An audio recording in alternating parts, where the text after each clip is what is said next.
This is a production of SDPB.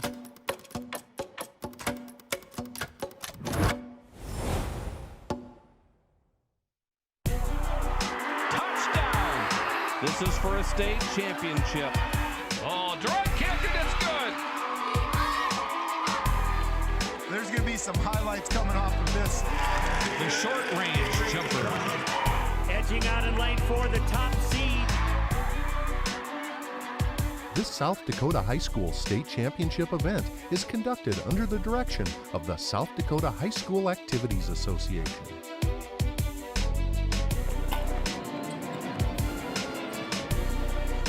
Welcome to Rapid City. We are at the Summit Arena inside the monument.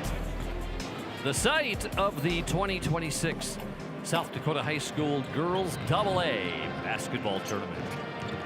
I'm Craig Maddock, along with Holly Severson. And Holly, our second session of the quarterfinals underway here shortly. But earlier today, the top seed advances, and then the 4-5 seeds fought it out earlier today. Yeah, they did in that first game. Brandon showed why they have earned the #1 seed in this tournament, taking care of T, starting it with defense, turning defense into offense. Paget leading the way with 36 points. And then in the second game, Aberdeen Central using that high-low combination of Hermanson and Burkhardt to pull away from Stevens in the end of that game. Hermanson with 16 points and 16 rebounds for the Golden Eagles. Here's what's coming up tonight. Can the O'Gorman Knights get to their third straight championship game? They've won the last 2 titles. They'll take on the Mitchell Colonels, and then Washington Jefferson will be in the other quarterfinal game. Yes, a couple familiar opponents with that Washington Jefferson game. Always a good battle between those two. The Mitchell Colonels making their 31st appearance to the state tournament. It's the 4th year in a row for the Colonels. They've got 5 girls basketball titles in their history. The last one was in 2012. 7 runner-up finishes. The last one was back in 2014. Look at their starting lineups for the Colonels.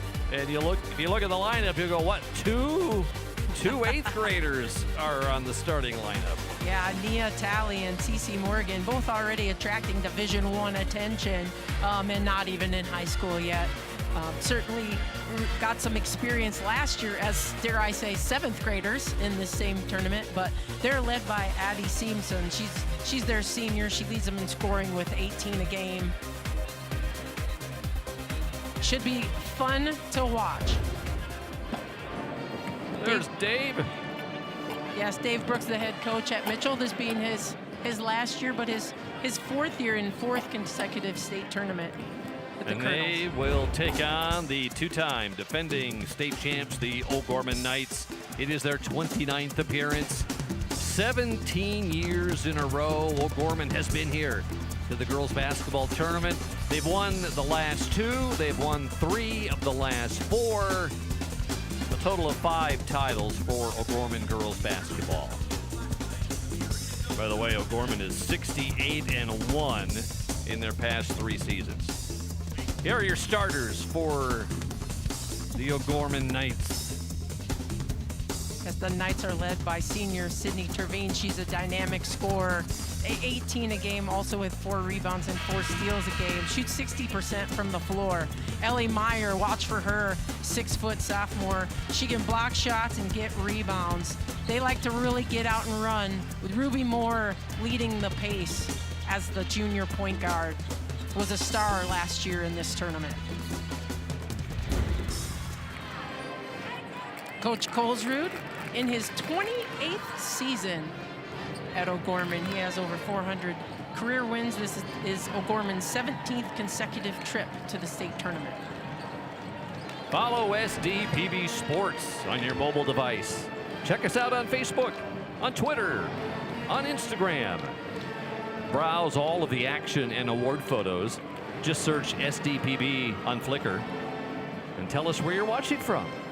Read the great stories, enjoy the videos which feature the teams, the kids, and the coaches of South Dakota. Let's meet the teams. Here's Scott Jensen.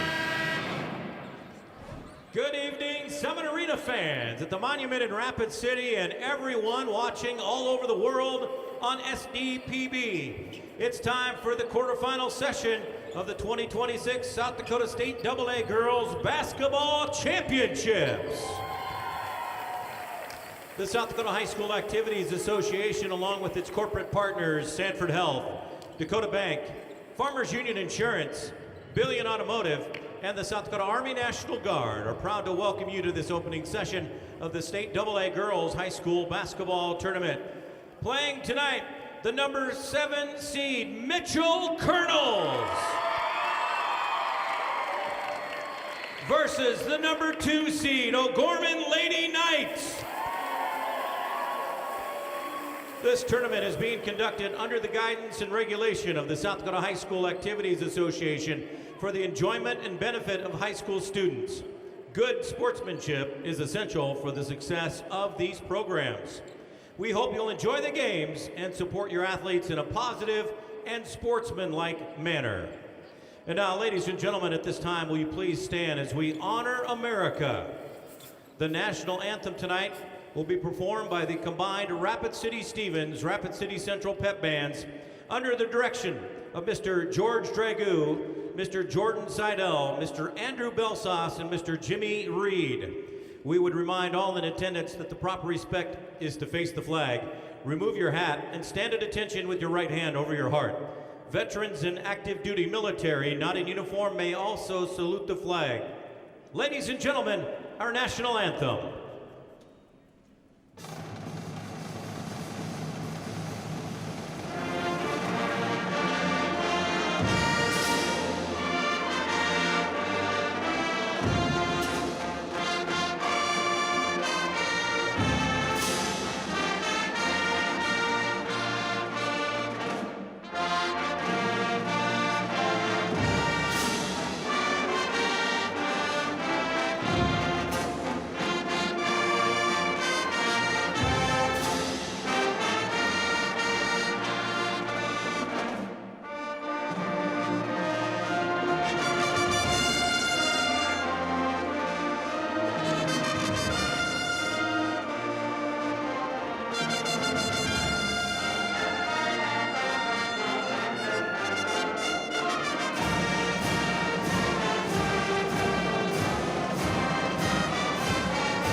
Thank you, bands. Ladies and gentlemen, introducing the officials for Game 1 in our second session tonight. The referee, Mr. Rusty Keith. The umpires, Mr. Kim Zimmerman and Mr. Ross Effling. And now let's introduce the cheerleaders tonight for both teams. First, the cheerleaders from Mitchell High School. Cheerleaders are Caden Christensen, Joselle Koch, Lily Harris, Peyton Hellman, Kendall Herr, Brooklyn Schlemgen, Oakland Solik, and Kaylin Wellnitz. The Mitchell cheer coach is Cassie Verhey. And now the cheerleaders for the O'Gorman Lady Knights. Ella Adamak, Ackley Barch, Delaney Berg, Eden Giebremichael, Ellie Nichols, Leah Nilsson, Mackenzie Reich, and Bella Utrera. The cheer coach is Alicia Gilberts. And now, ladies and gentlemen, your coaches for both teams. First, the Mitchell Colonels. The assistant coaches are Mackenzie Mertens, Christina Simpson, and Wes Morgan. The head coach for the Mitchell Colonels, Dave Brooks. And now the coaches for the O'Gorman Lady Knights. Assistant coaches, Barry Mathis, Crystal Richter, Dan Hughes, and Kristen Rydell. Head coach of the O'Gorman Lady Knights is Kent Colesrud.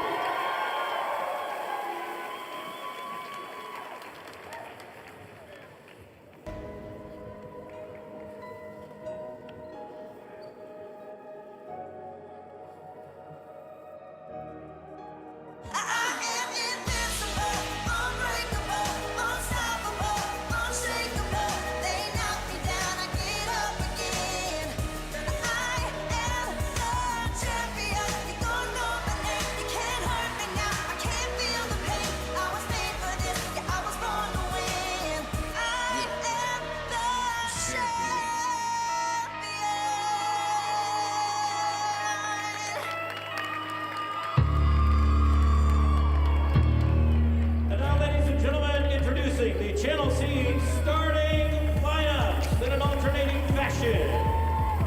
First for the Mitchell Colonels, starting at guard, a 5'5" sophomore number 4, London Haya. For the Lady Knights, at guard, a 5'11" sophomore number 11, Hayden Weber. For the Colonels, a guard at 5'4", a junior, number 5, Mia Larson. For the Lady Knights, at guard, a 5'8", junior number 24, Ruby Moore. For the Colonels, a guard, an 8th grader at 5'9", number 13, Mia Talley. For the Lady Knights, at guard, a 5'11", senior number 30, Sydney Terveen. For the Colonels, at guard, a 5'8", senior number 32, Addie Simpson. For the Lady Knights, at guard, a 5'10", senior number 31, Sadie Merriman. And for the Colonels, a forward at 6'2", an 8th grader, number 44, CeCe Morgan. And for the O'Gorman Lady Knights, at forward, a 6' sophomore, number 33, Ellie Meyer.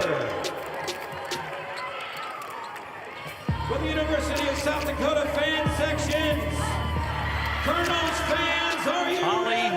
Keys of the game tonight. First for Mitchell. Yes, for Mitchell, they need to get back. Do not hang around the ball defensively. They need to sprint back, try to take away layups from O'Gorman. And on offense, take it slow. Try to slow the game down, take some mid-range shots, move the ball. For O'Gorman, they want to rebound and run, get that offense going early, and then turn up the defense. Create extra possessions with steals and push the ball. Here's our referee, Rusty Keith, ready to kick this one off.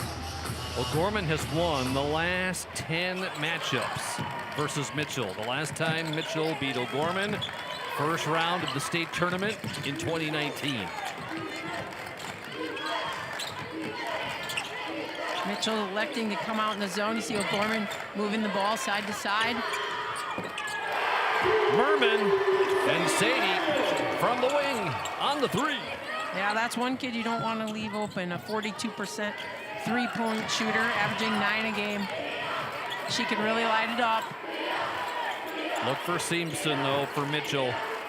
Wears number 32. She's a 1,000-point scorer. Only the 7th Colonel to become a 1,000-point scorer.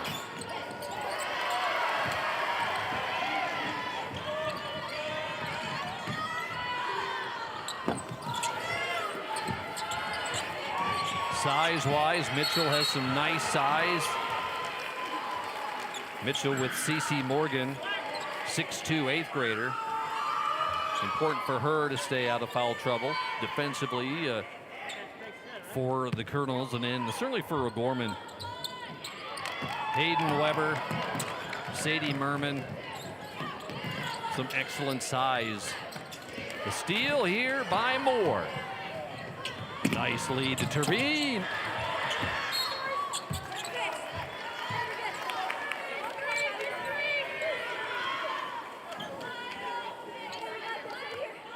O'Gorman has a motto this year.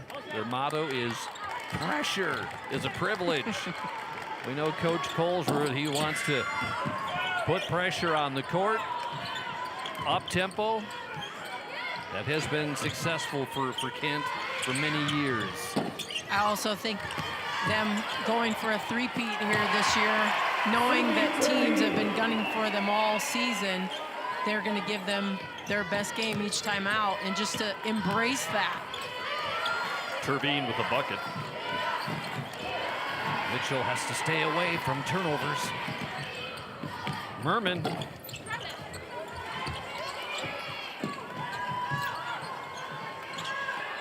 Trouble in the team corner. in the corner. And a timeout called by Coach Brooks. The Knights, again, we talk about their pressure. They're going to bring the pressure the whole game.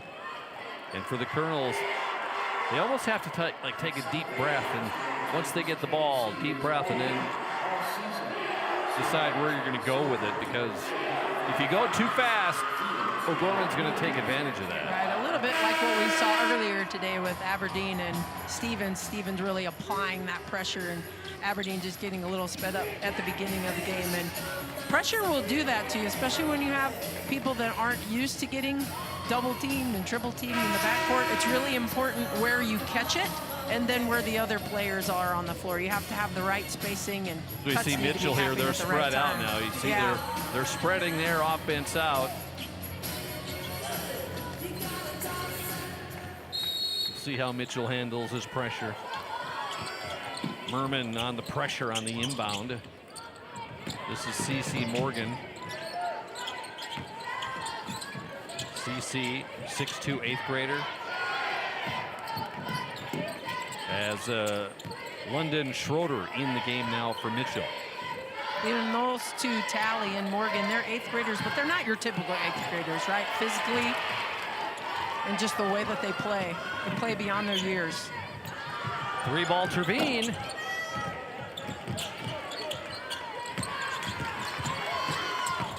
Yeah, even as 8th graders, they have played a lot of basketball. Their basketball acumen is pretty good because of the families that they're involved with. Stays Mitchell ball.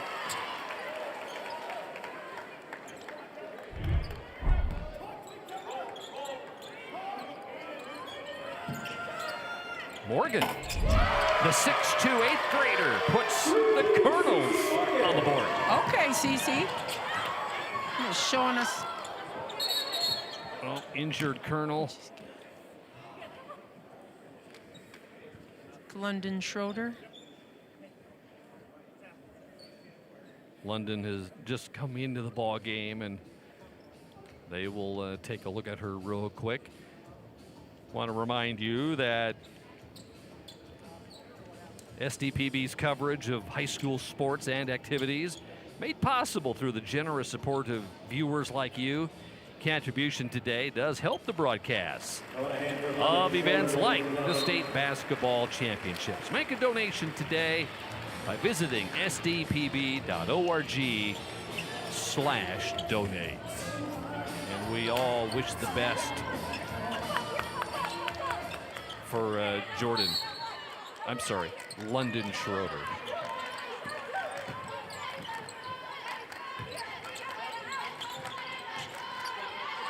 Knights, they're just kind of looking for the open shot here, aren't they? Get the open.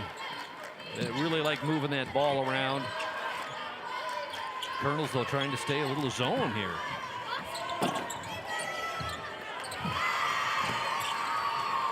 Rebound by Simpson.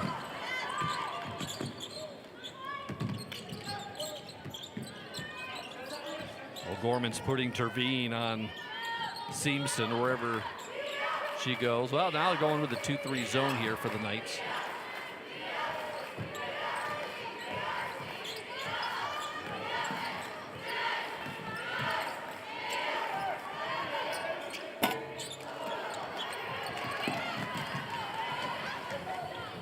Turbine up to Moore.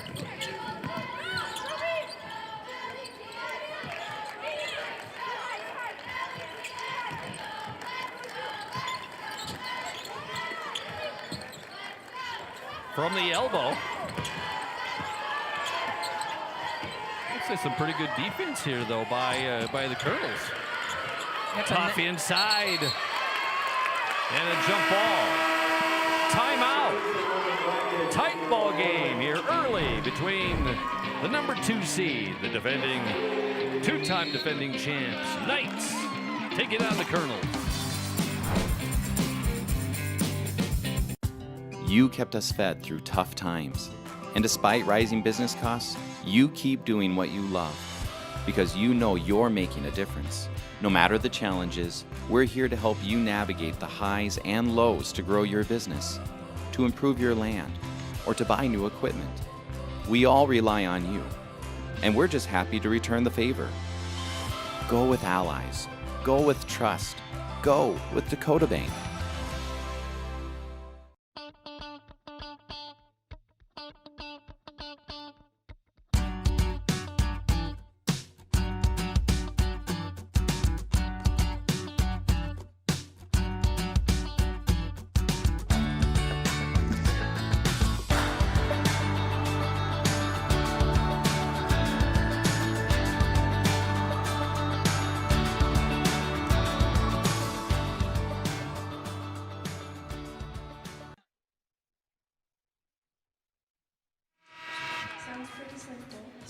O'Gorman and Mitchell, a tight ball game early.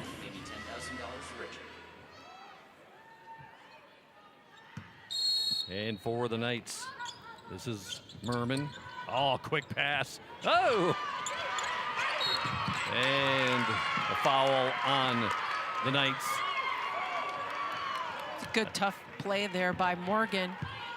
Hanging on to that ball. Foul number 31. Getting nice and wide, not giving it up. Merman with the foul. How will the Colonels handle the press? They know that it's coming. These two teams just played a few weeks ago. O'Gorman got the win, and there's your 10 count. Now these two teams played back on February 26th, and O'Gorman got the win 65-34. I'm sure Mitchell has totally forgotten about that game. You just move on, and they have. Get through the round of 16 and get to the state tournament.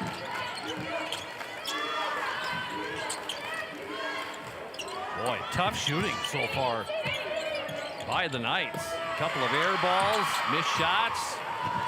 Yep, and that's exactly what Mitchell wants. They want long possessions on offense by O'Gorman.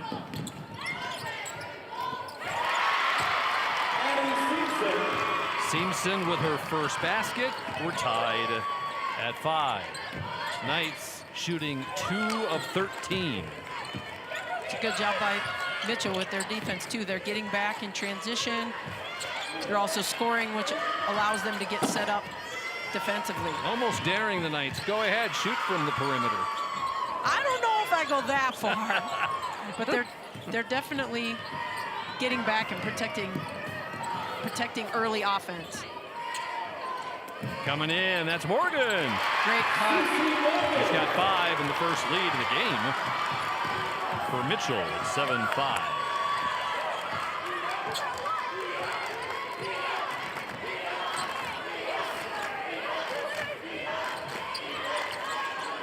The kick to Merman.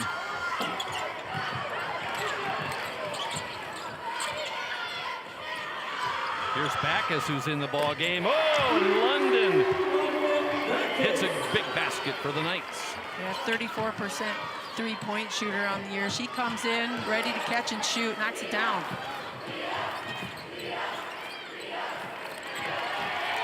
Steal by Terveen. It will stay with the Knights. And coming in for O'Gorman is Lucy Gazera. In for Mitchell, Sloan Stabner. You can feel the intensity picking up a bit here.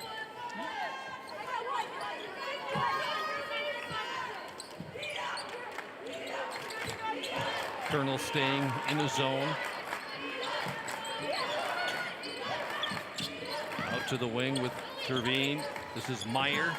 Mitchell's doing a good job communicating defensively and getting quick rotations out to cover shots and passes. Good shot at the elbow by Ruby Moore. Good pass ahead there by Mitchell.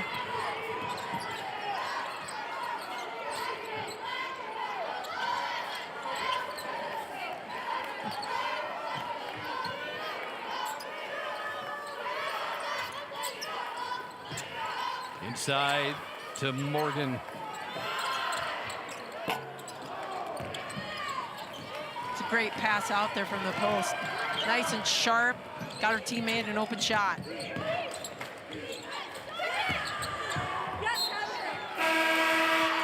The Colonel ball. Knights bring Hayden Weber in, 5'11" sophomore. Mitchell brings in Mia Larson.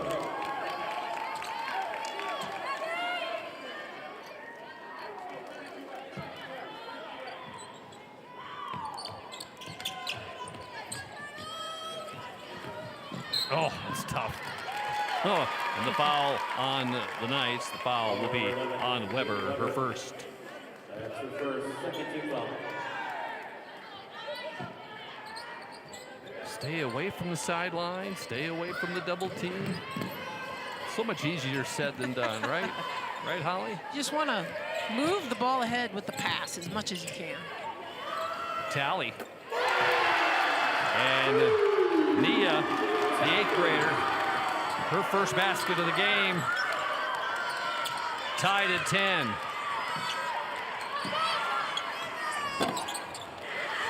Rebound by Morgan. Give the heave-ho here for the first quarter.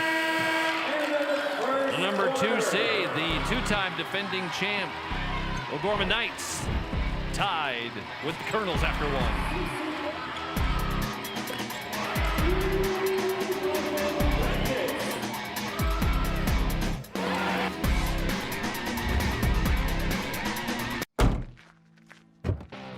Our Peterson Farm Seed Reps, real-life seed heroes, well, they've been known to go the extra mile, literally thousands of extra miles every year.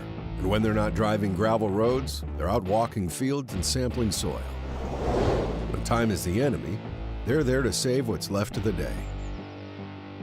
Are all Peterson Farm Seed Reps seed heroes? I guess that's a yes. Peterson Farm Seed, we're that kind of seed company. South Dakota, a state shaped by its people. It's more than a place, it's opportunity waiting to be realized. At South Dakota State University, opportunity is turned into progress. Through research, education, and a community that inspires, SDSU drives the future of this state. We're not just here, we're taking action with purpose, trust, and impact. This is SD State.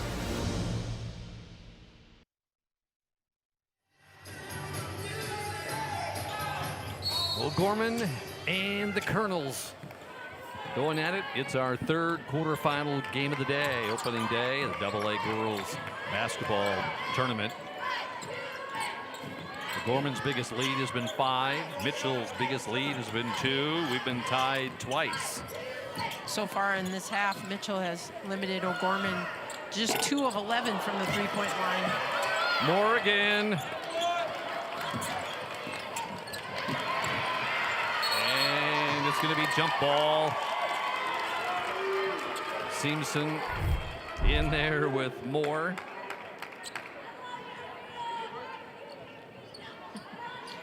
Between the legs, you call that? Between the legs, held ball.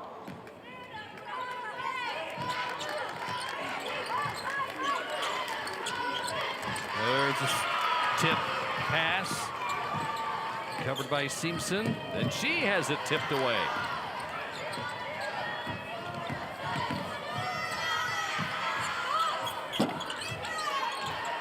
Good rebound by Meyer there. Trying to buy her team an extra possession.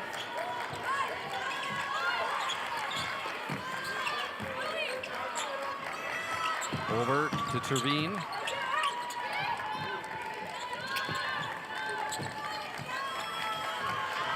Terveen.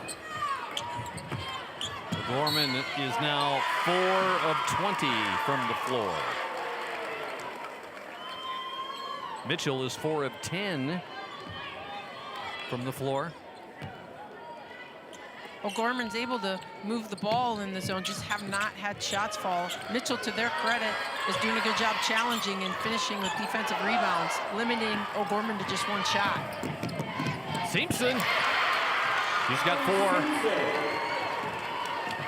4. Colonels back to their largest lead of the game.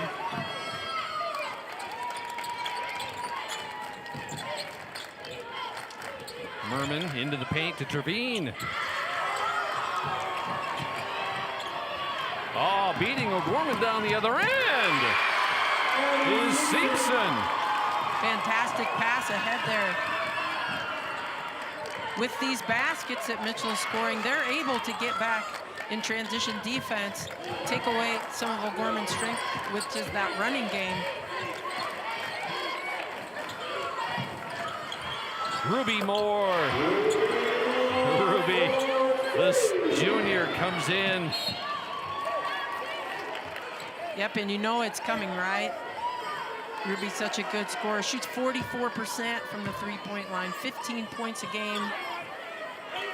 And she's not just a shooter. She averages about 5 steals a game and 5 assists. Does a little bit of everything for the Knights. 9th turnover of the game for the Colonels. Colonels are up-tempo here. Into the corner, that's Hayek. Good decision by the Colonels as a collective group there to pull the ball out. Getting into a running game with O'Gorman is not going to work to their advantage. Sticking to this half-court offense has seemed to work so far.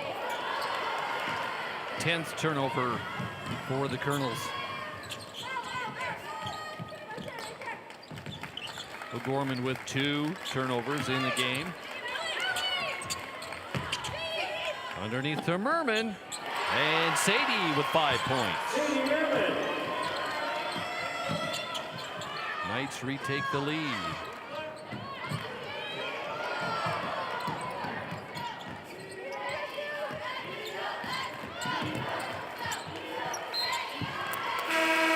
Timeout on the court. Median timeout. Back and forth we go. Mitchell and the Knights here in Rapid City.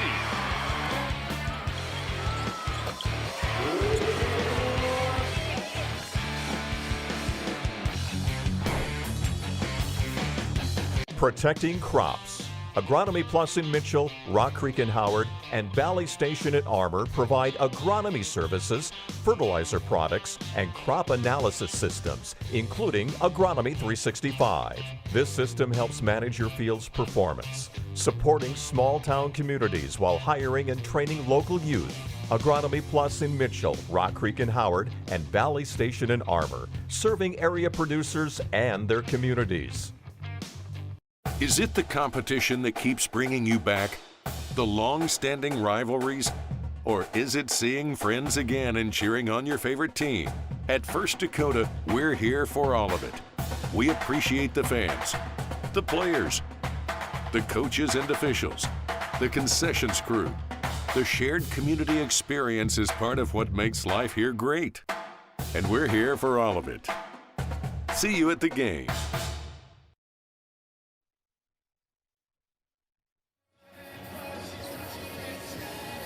There's the Mitchell bench, and there's Dave Brooks right there. Dave, 4th year with the Colonels, and Dave is retiring after this tournament.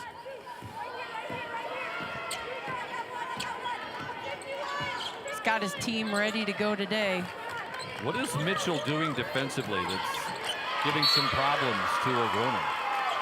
Sure, Mitchell on the offensive end, well, first of all, they're getting shots, and then they're scoring, and when they don't score, they're making an effort to just sprint back and get their defense set up. They're not hanging around the ball, not reaching in, doing any of that kind of stuff. They're just establishing their defense, giving them a chance to make it hard for O'Gorman to score. Ellie getting the air ball. The other thing they're doing well is they're not giving up a ton of offensive rebounds. Mitchell has out-rebounded O'Gorman so far in this game by 4. Hayek coming in the paint. Oh, got her own rebound in the reverse. Nice move by London Hayek. It's fancy. I like that. And that's a good sign for Mitchell. They've had a few too many turnovers. 3rd turnover for O'Gorman. Oh, that's going to be a travel.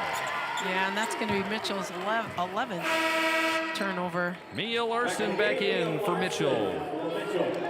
No, Mitchell lost 2 starters early. Even before the season started, they were out 2 starters. Yeah, sophomore Charlie Collins. She tore her ACL in the Sodak volleyball playoff, and then junior Matea Graves, who saw action last year, unfortunately tore her ACL in the opening scrimmage this season. Moore with her second 3. She's got 8 points.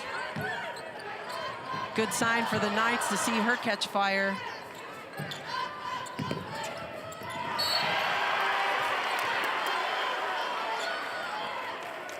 Nice play by Backus, getting a hand on the ball, preventing an easy shot.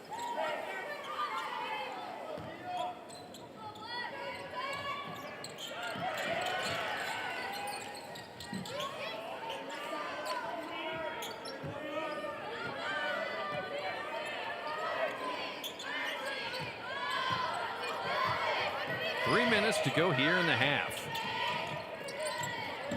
Another turnover for the Colonels. Quickly up to Moore, and Ruby with the layup. She's got 10 points. You know, Gorman always has their eyes up in the backcourt, looking ahead.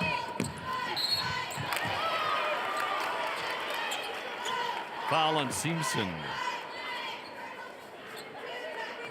And Addie picks up her first. It's the first team foul on the Colonels. I think so.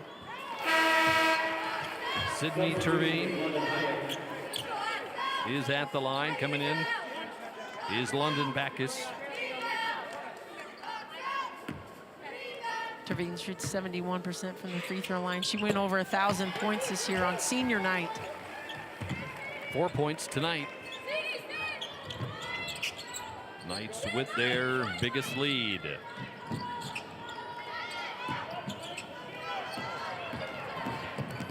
Attacking the basket is in before tally. There was no break on that one. It was full board of the basket. Right, we talked earlier about Tally and also Morgan, but you see here Tally, it doesn't matter if she's in middle school, she's a basketball player. It doesn't matter how old that kid is. She's a dog. She's out there fighting defensively and then on offense, not shy at all, taking it hard to the basket. That's a travel. I don't know of any other, I mean, I've been around a while, but I absolutely do not remember any other AA program that has started 2 8th graders at the state tournament. Well, I remember last year when they were in 7th grade. I said 8th grade. I know. Both years, right? Even 7th and 8th. But it's just amazing that just special kids that they have. And they both come from basketball families. That's pretty good too. For sure.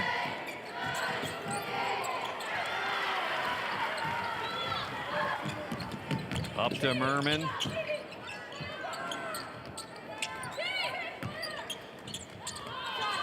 Moore. That is her 3rd. Trey up to 13 points. Putting the Knights on her back. And there's the steal. Speed Terveen. Mitchell up a bit. Moore.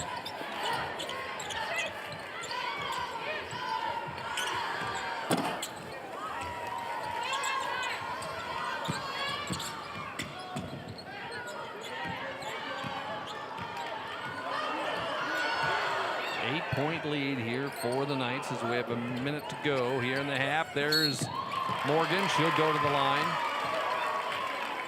Foul on Merman. That would be her 2nd. Foul on number 31. Morgan does a good job inside catching the ball. Takes the contact there from Merman. Isn't able to finish it, but even just the catch sometimes is the hardest part, right? Gets herself to the line for a couple of shots. Weber and Kazera in for the Knights.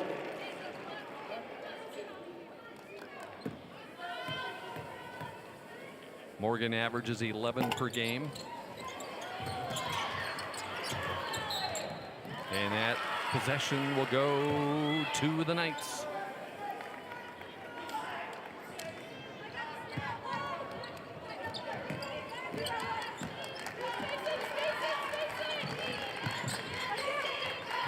Moore, is she feeling it?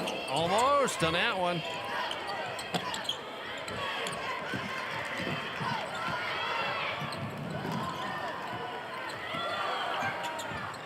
Moore, Trevine, Moore. She'll go to the line. Oh, such quick passes. They're not taking much time at all to pass the ball to the next Knight in transition. Moore's first trip to the free throw line tonight. Ruby Moore on the line for the Lady Knights.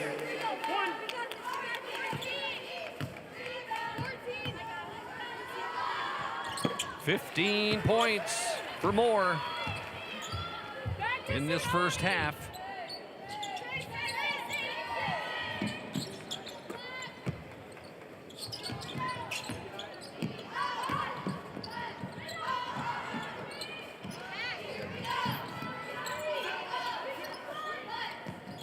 Hayek, corner to Talley. Jump ball. It will stay with the Colonels.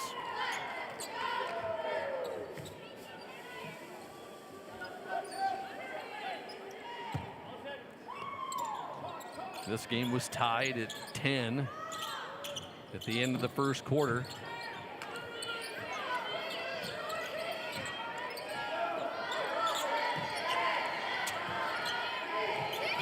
Underneath, quick pass. Del Morgan, she has 7. Now the heave-ho for the first half. The two-time defending champs, O'Gorman Knights. 8-point lead here at the break. O'Gorman scores 19 points in that second quarter, while Mitchell scores 11 points. Rapid City Stevens combined Pepe. O'Gorman getting 5 players in the scoring column. Mitchell, they also got 5 players scoring, and Coach Colesrud is with Holly. Coach Colesrud, you're used to having a target on your back, you know, all year long. Mitchell comes out swinging. How do you feel your team responded? Yeah, we knew Mitchell was going to be ready to play, and you know, we just got to weather the storm a little bit. You know, trying to wear them down, our full court pressure. A lot of times this is more effective in the second half.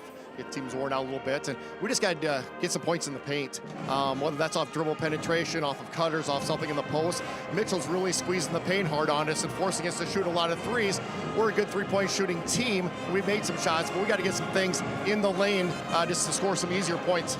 Right. Anything you'd like to see more of in the second half from your team defensively? Yeah, I thought we were just a little stale in offense. We got to move the ball. We got to move our bodies a little bit better. Hopefully we can get some things out of our full court pressure and, you know, find their shooters on the defensive end. But we're fine. You know, we knew they were going to come in battle. We just got to try to keep winning one possession at a time. Thanks, Coach. Thanks a lot. More to come from Rapid City. The Knights and the Colonels going at it here tonight.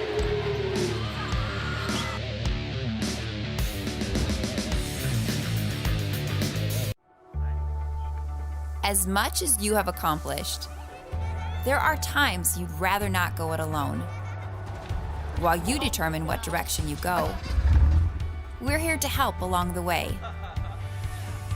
So go. Go with community. Go with neighbors. Go with understanding. Go with support.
Reading opens every door to learning, opportunity, and understanding. The South Dakota Department of Education is strengthening literacy outcomes for students across our state, helping educators connect classroom instruction to the science of how children learn to read and write.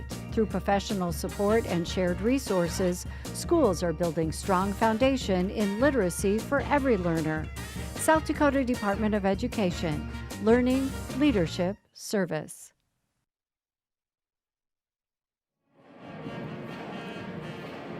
Halftime between O'Gorman and Mitchell. Girls basketball, the AA tournament in Rapid City. As you see, the Rapid City Stevens and Central pep band performing today. Glad to have them with us.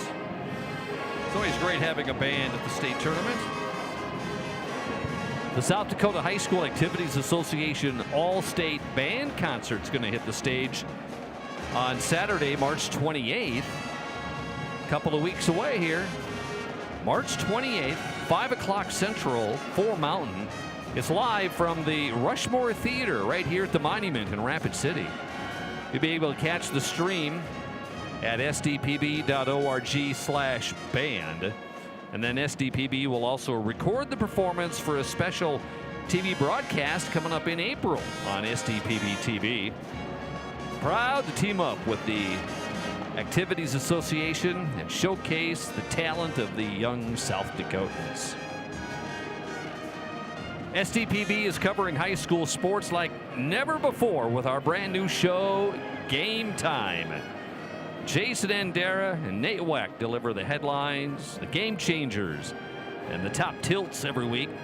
You can find Game Time on our YouTube channel at sdpb.org or right here on SDPB1 television on Wednesdays at 10 Central, 9 Mountain.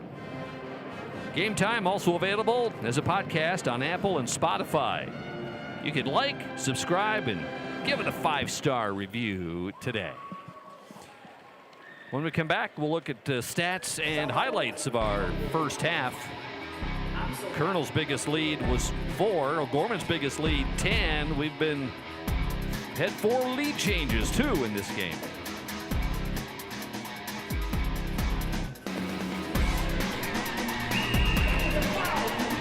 Bioethanol supplies more than just energy. It creates jobs in rural communities. It drives demand for local corn. It provides opportunities for family farms to thrive. To ensure agriculture plays a leading role in the efforts to decarbonize and transition energy, bioethanol remains at the forefront of a pursuit for a cleaner, brighter future for all Americans. Learn how at sdethanol.com. Creating a legacy means different things to everyone. For us, it's about family, watching my daughter follow in my footsteps, passing the farm under her, and working side by side every day. It's about building something that lasts. Agtegra Cooperative has been by our side through it all, supporting us from one generation to the next. Agtegra Cooperative, legacy rich, future focused for generations to come. Powering the possibilities of tomorrow starts today. For our homes, our farms, our businesses. That's why our Touchstone Energy Cooperative continually plans for the future by utilizing and sourcing safe, reliable power for the next generation. So we can power possibilities long into the future. Touchstone Energy Cooperatives, powering possibilities. For your little ones and your biggest joys. Or your forever friends. And your fur kids, too. For your better half. Or your all-time bestie. For the reasons you smile, there's coverage. With dental and vision insurance from Delta Dental of South Dakota and Delta Vision.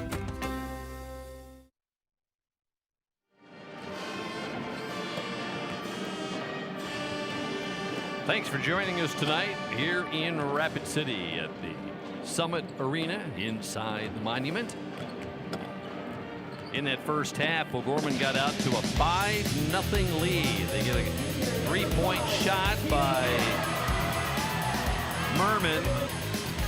Got up by 5, and then here came the Colonels. The Colonels took the lead at 7-5. Eventually got to a 4-point lead.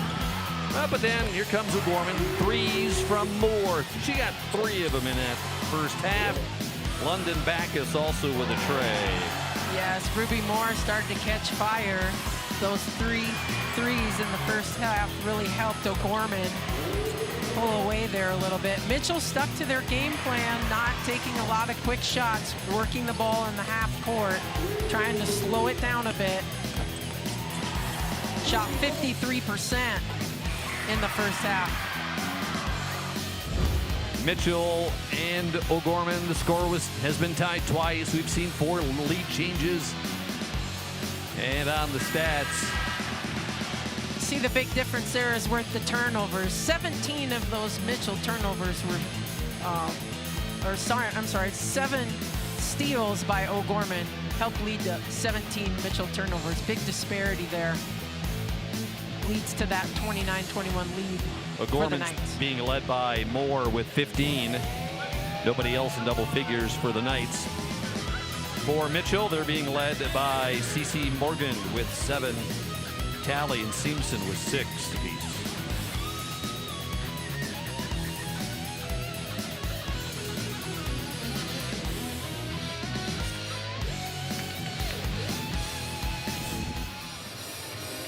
Addie Simpson, 6 points here tonight. Addie has not hit a 3-point shot tonight, but she is the career 3-point shooter for the Mitchell Colonels. 186 trays in her career, with a chance to pick up a few more here in the AA tournament. Knights will have the ball to start the second half.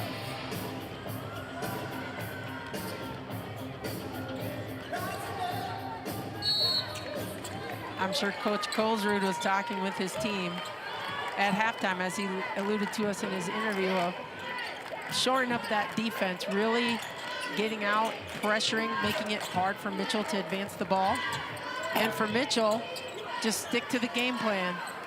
More of the same, get back in transition, work the ball in the half court to get a good shot. Oh, Gorman gets back so quickly here. He gets ready 10 count defensively again, yeah. so quickly. That's twice now that Mitchell has not been able to get over half court. Right, and Mitchell's trying to be real careful with it, going back and forth, trying to loosen up that defense, but eventually the ball has to go forward. That's credit to O'Gorman's defense. They're covering up all the spots. Boy, quick release. And right there is Turbine and Sydney with 6 points. There's that defense again by the Knights. And they get it over with a second to spare. Blocked by Meyer. It's going to stay with the Colonels.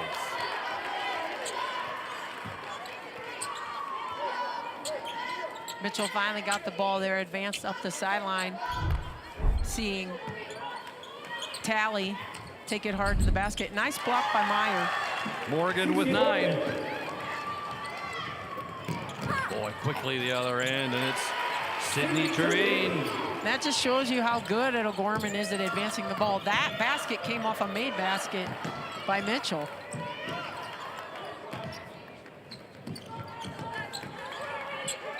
Just avoiding another 10-second backcourt violation.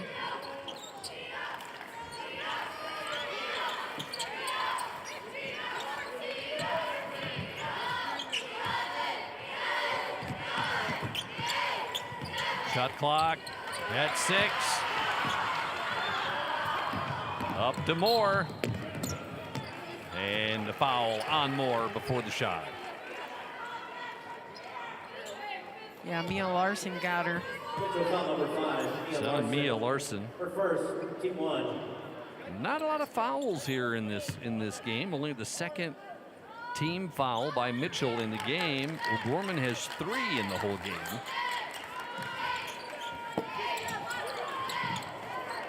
O'Gorman's played this whole year being able to pressure without a lot of fouls in the backcourt. Hopefully I didn't jinx them. They do a good job playing really clean in the backcourt.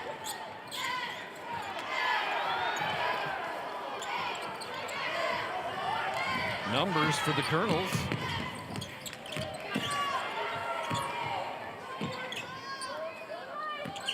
Simpson, that was taken, tipped by Turbine.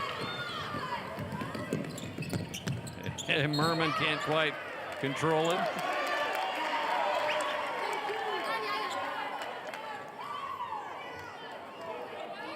Merman, she's the vocal leader of the team. She does a little bit of everything, helps get them organized, and above all, she's a competitor. She did not like that. I'm sure she's gonna work here to get it back.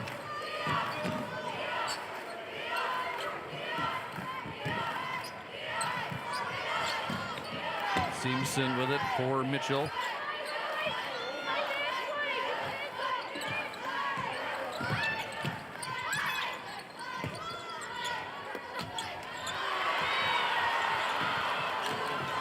Good defense by the Knights.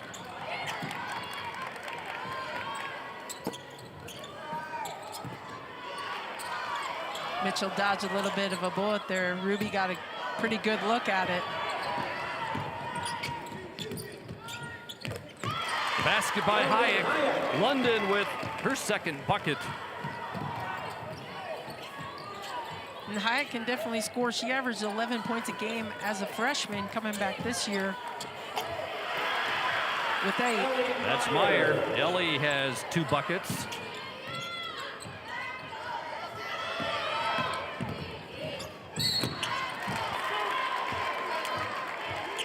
Timeout on the court. 10-point lead here for the Knights.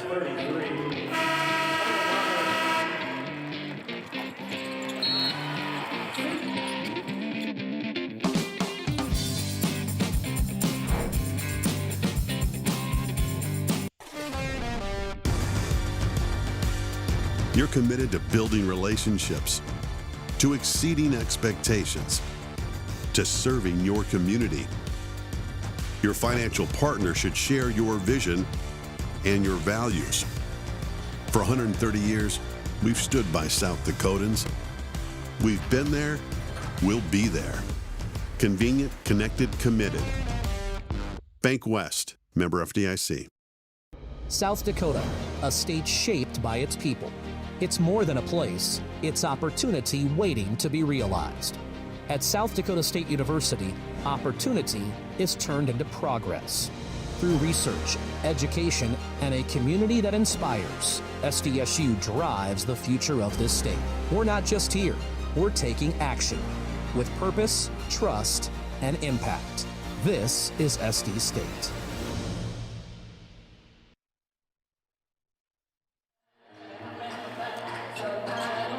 O'Gorman 68-1 over the last 3 seasons up to today. Their lone loss was back in December when Brandon Valley was at the O'Gorman gym, and it was the Lynx with the win.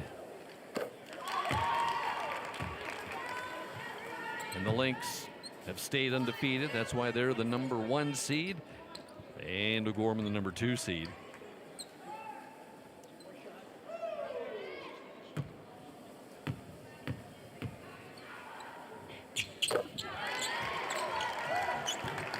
And he's a 75% free throw shooter.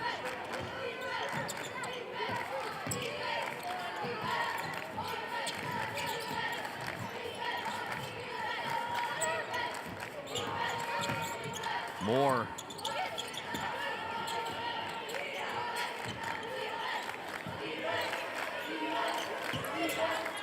Into the corner.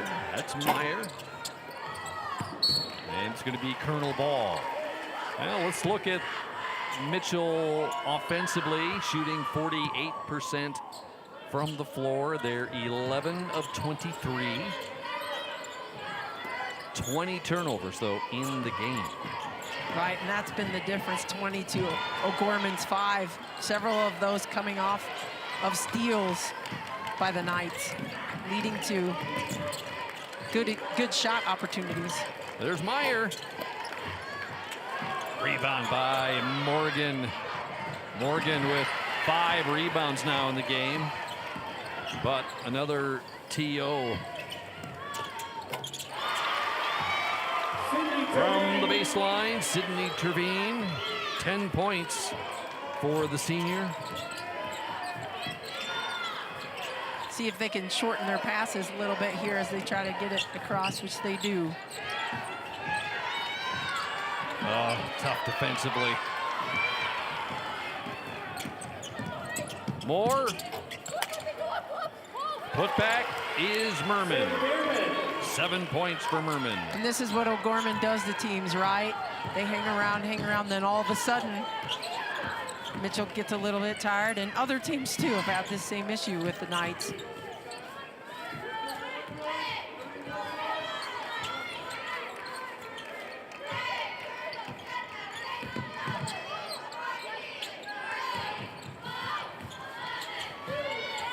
There in the corner, off the mark, was Simpson. Gorman scored 10 points here in this third quarter. Well, Mitchell has scored 6. Well, I think both teams getting a little tired here, Holly. They just kind of reflexes have been going a little slower. Yep. And Coach Brooks is thinking the same thing you are. He says, I need a full timeout. Timeout call. Fans, don't forget to grab your state tournament merch courtesy. Lake Area Technical College provides hands-on learning and practical experience in real-world environments. Prepare for a career right out of school from the moment you step on campus for an education that can really be put to work. Lake Area Tech is the start of something new. Our Peterson Farm seed reps, real-life seed heroes, well, they've been known to go the extra mile, literally thousands of extra miles every year. And when they're not driving gravel roads, they're out walking fields and sampling soil. When time is the enemy, they're there to save what's left of the day. Are all Peterson Farm seed reps seed heroes? I guess that's a yes. Peterson Farm Seed, we're that kind of seed company.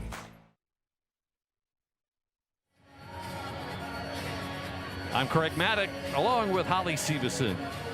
And the men and women of SDPB, thank you for being with us here tonight. One more quarterfinal game coming your way. The battle, a couple of Sioux Falls schools. It's Washington, Jefferson after this. We already have one semifinal matchup. Brandon Valley will take on Aberdeen Central tomorrow in the semis. Mitchell Colonels, Addie Simpson, committed to play at Augie next year. Wants to get into physical therapy. There's Simpson. A couple of her teammates already fielding some offers from some Division I schools. The 8th graders. Yes, yes, both 8th graders. You know, the state schools already looking at them real close. Second team foul. 2 shots. Nia Talley's got an older brother, Marcus, who plays at Augustana. So they're recruiting her.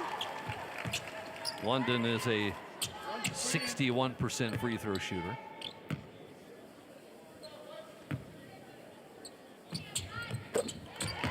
Six points on the night for Hyatt.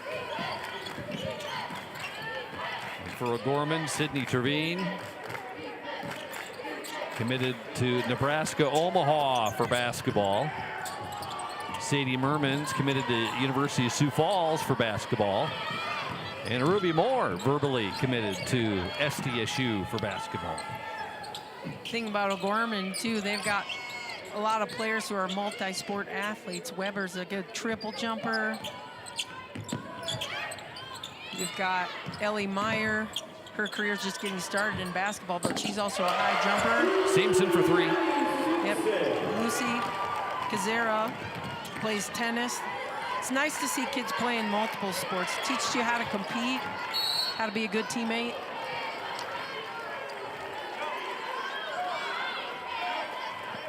And the foul is going to be on the Colonels. They're going to give it to Hayek.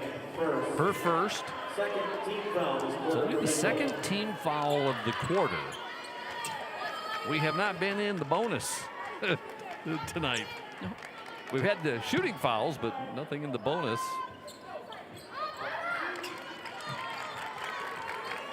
You just look at what O'Gorman does when how they're passing the ball.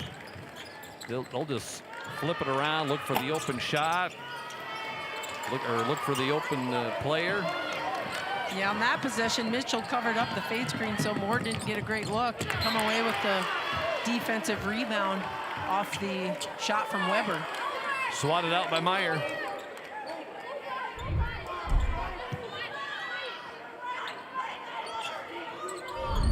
Nice work by Meyer, erasing that attempt.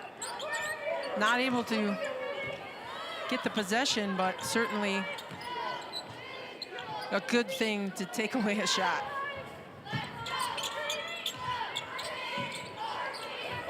Here's a long three.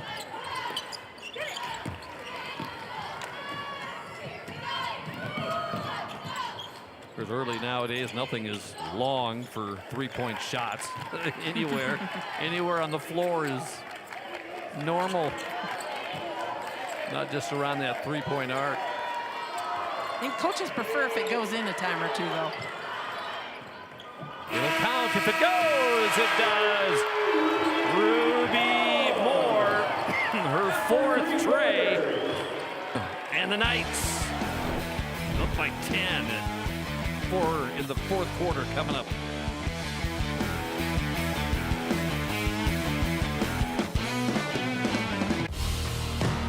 For over 55 years, Muth Electric has been powering progress across the Midwest. Our team of professionals deliver electrical solutions with innovation and safety at the core. We work with purpose, knowing that each project contributes to something bigger. Muth Electric, a partner in building a brighter future since 1970. Your Great Plains Case IH dealers know that hard work starts early, in the field and on the field, or the court. Dedication, teamwork, pride, the values driving farmers also power South Dakota athletes. Growing crops or growing champions, it takes the same drive to succeed. Your local Great Plains Case IH dealers know the future is built by showing up day after day, ready to work, ready to win.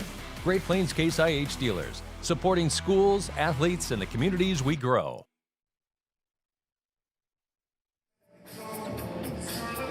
Here's Ruby Moore. Just got that shot off just in time. Her fourth tray of the game. 10-point lead for the Knights as we start the fourth quarter. O'Gorman has put up 30 three-point shots in the game. More shots than Mitchell has taken, period. Pull-up jumper, Terveen. Terveen with a dozen. And the pressure. Oh, jump ball.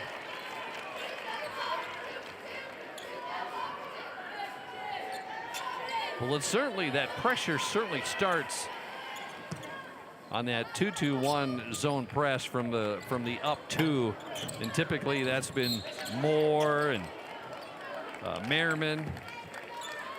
Those are the ones that are getting there really quick.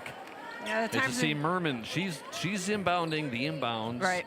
pass, and then you got Weber and Terveen up next, looking to double team anybody who has the ball.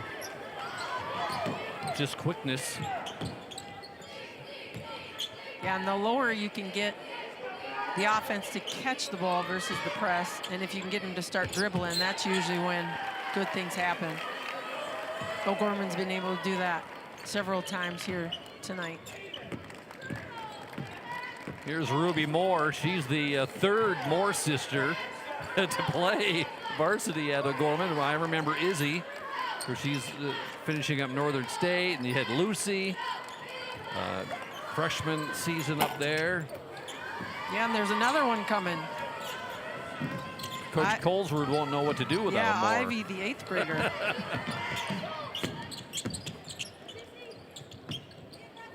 Good tip by Moore. And Ruby with the distance. Oh, but the putback is good by Terveen. Terveen with 7 rebounds tonight, 3 more than her average. Just getting extra possessions for her team.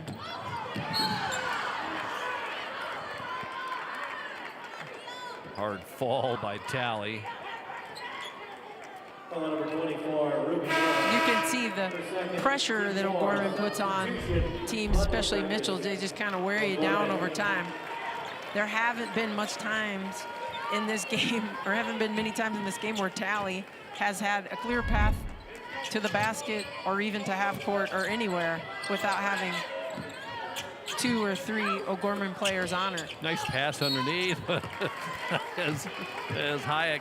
I tried to do that yesterday playing horse against Holly, doing the no look with the basket to my back, and it didn't work there either. It's just because we were playing with a women's ball, Craig.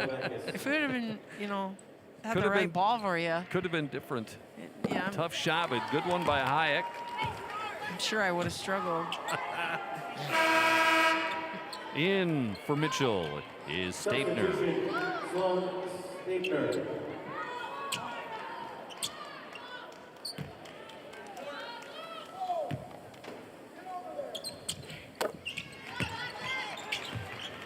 Hayek 4 for 4 from the line, total of 8 points.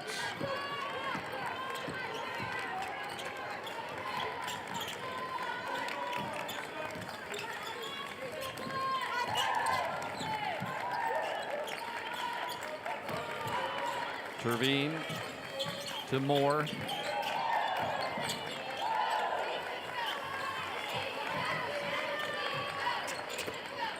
Great flash there by Meyer, just sneaking in, got her knees bent and her hands up, finds a little seam.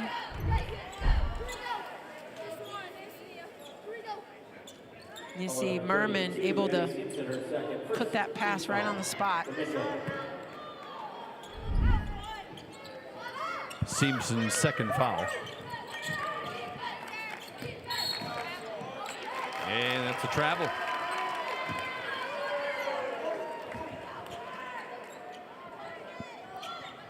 Ruby doesn't get sped up too much that time there, just gets herself going before putting the ball down.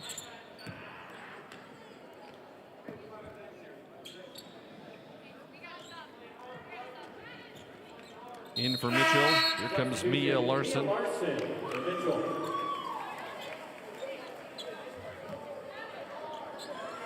Mitchell's being led by Simpson with 11. Nobody else in double figures. Simpson. Yo, almost got it off the window. She'll go to the line and shoot too. Yeah, Terveen isn't thrilled with that call, but Simpson definitely had the step on her. Simpson, 75% free throw shooter on the year, averaging 18 a game. Yeah, she's been with the program since an 8th grader. Yep, imagine that. That's her 12th point to go with 9 rebounds tonight. The only senior. The only senior.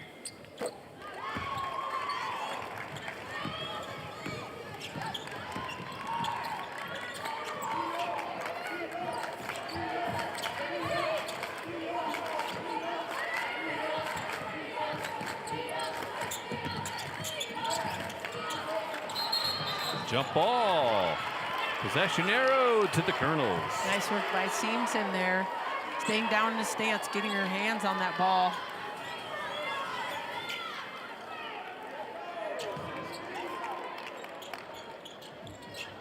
Oh. Full drive coach is crazy.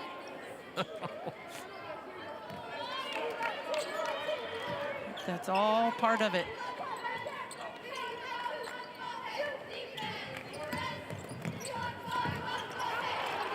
A lot of mistakes in basketball. It's usually the team that can play through them that comes out ahead.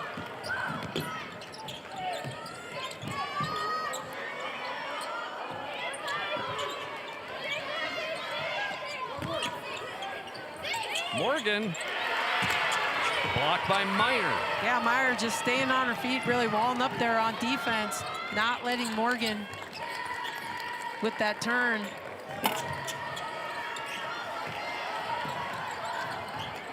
Oh. Talley has it blocked. Timeout. The Knights are 4:22 away from advancing to the semifinals.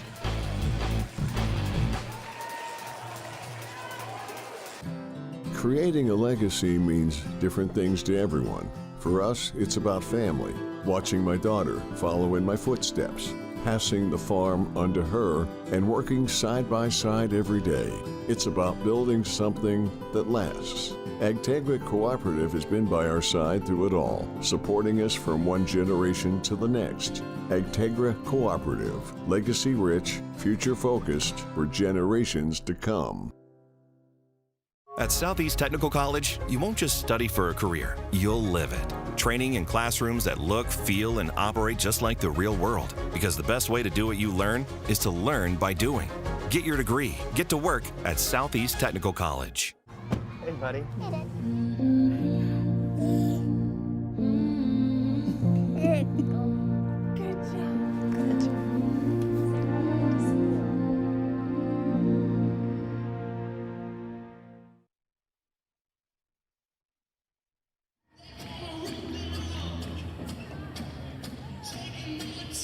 Taking a look at the Knights bench. They're looking pretty loose there. Coach Colesrud and his staff have been together for 20 years. Coach Richter, Mathis, Hughes, and Riddell. Over 400 wins for Coach Colesrud. Yep. Certainly have a tradition going. Mitchell is only down by 10 here with 4:20 to go. And you look at the stats, you go, my gosh. O'Gorman has shot the ball 61 times. Have made 18. I mean, that's shooting 30%, but it's the turnovers and the advantage on the steals that have made the difference for O'Gorman, as Terveen now tying more with 16 points. And you're right, Craig, that's Mitchell's 29th turnover to just 7 for O'Gorman. It's a lot of extra possessions. O'Gorman, by the way, just scored. They had not scored in the last 2 minutes before the break.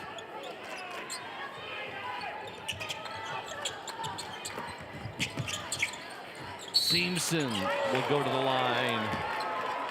The foul will be on Terveen. Give it to Merman instead. Her third. Team 5.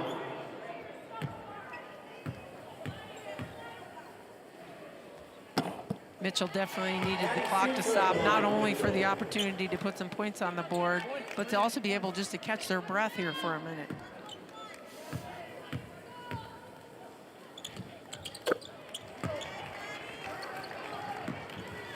$15 for Seamson.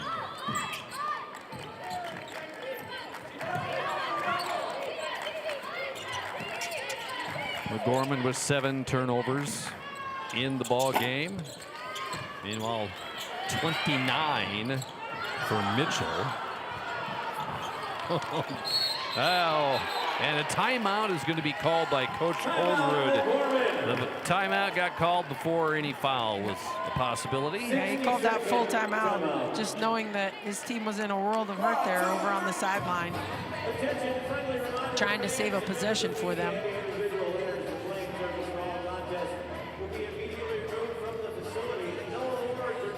Coaches talk about their team as being really hardworking, those O'Gorman kids.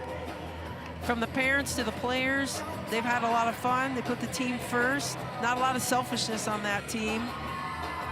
Like you said at the outset, Craig, Coach Colesrud's motto for the team has been pressure is a privilege, to embrace that role of being the team to beat. Wow, they've done that tonight, haven't they? They have, and it's, like he said before, I can't really get over these stats. 63 shots for O'Gorman, 19 of 63, and for Mitchell, they have 32 shots. The 12 of 32. O'Gorman has shot more 3-point shots than Mitchell has total. They have. give credit to the Colonels. You know, we said before, they've got one senior on their team. They've got some experience, but not near this, you know, the starting five experience, the bench experience that O'Gorman has. And they showed up today like ready to play, and they're still in this game with 3.5 minutes to go. And you watch them come out of that timeout there, and they're upset that they're behind. They came here expecting to win today, and you gotta love that out of a young team.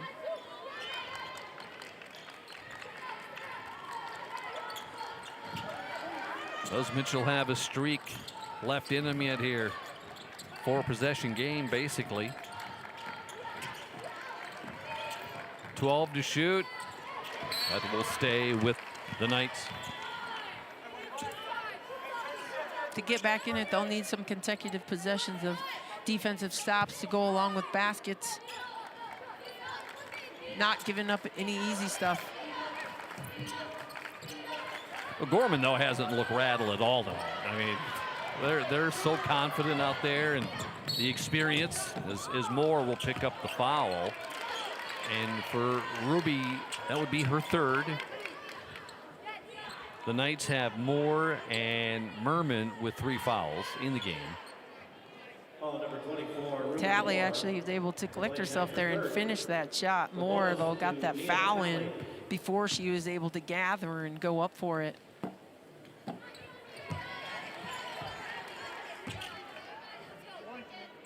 Nia Talley, 5'9", 8th grader, averaging 5 points a game. She has 7 tonight.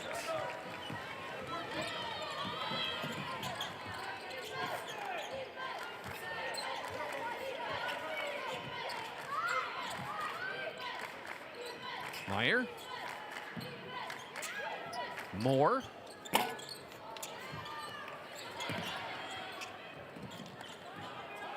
Well, fresh shot clock, bring it out. A smart play, run a little clock. And the hold by Larson. Mia Larson, her second. Larson's second team foul. Again, not a lot of fouls tonight.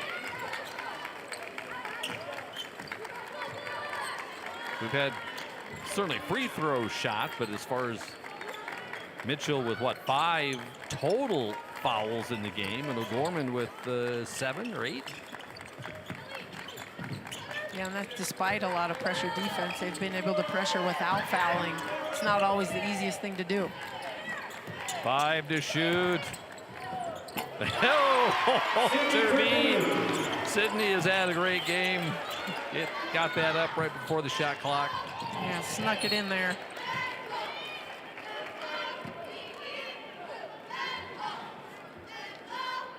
Timeout will be taken by Coach Brooks. You know, Dave Brooks. Dave retiring after 4 years. He's a longtime coach. In fact, Mitchell losing a couple of coaches as they are retiring. Coach Brooks and then also the volleyball coach for Mitchell. Longtime coaches.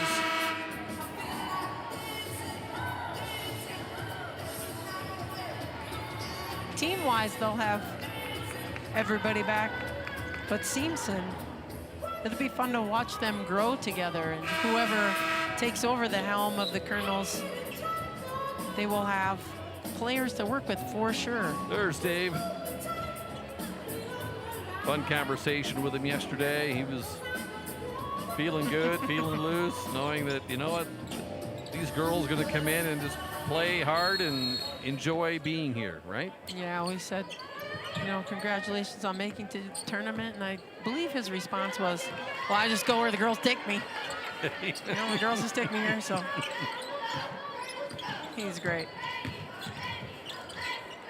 Speaking of which, there was a time where things were not looking very good. Their motto this year was they got off to a 1-3 season, and Coach Brooks came up with the Map to Rapid, where made a map creating a route on Highway 44 with random stops. Nice. Using that to encourage them to say, okay, we're this much closer to the state tournament, to Rapid. You know, it worked. Sometimes there's little things like that a coach can do to get their team's mind off things that might not be going so well and give them something to work toward instead of focusing on losses or, you know, just tough stuff that teams have to go through during the year.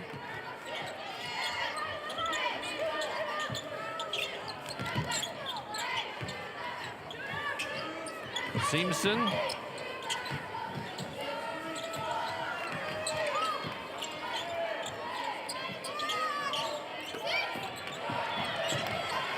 Here's Talley, and Talley will go to the line. Ball number 33, Ellen Meyer, her second. At the line for Mitchell, Nia Talley will shoot 2. Just can't say enough about Talley. She's an 8th grader, but certainly not your typical 8th grader. Just a real physical player. Plays with a lot of confidence. Want to mention Deb Thill, the other coach that is retiring with Mitchell, longtime volleyball coach. Deb Thill also coached the girls basketball team for a while. And Deb is retiring, so we wish not only Coach Brooks all the best, but Deb Thill with the Colonels. Ball number 13, Nia Talley with 73.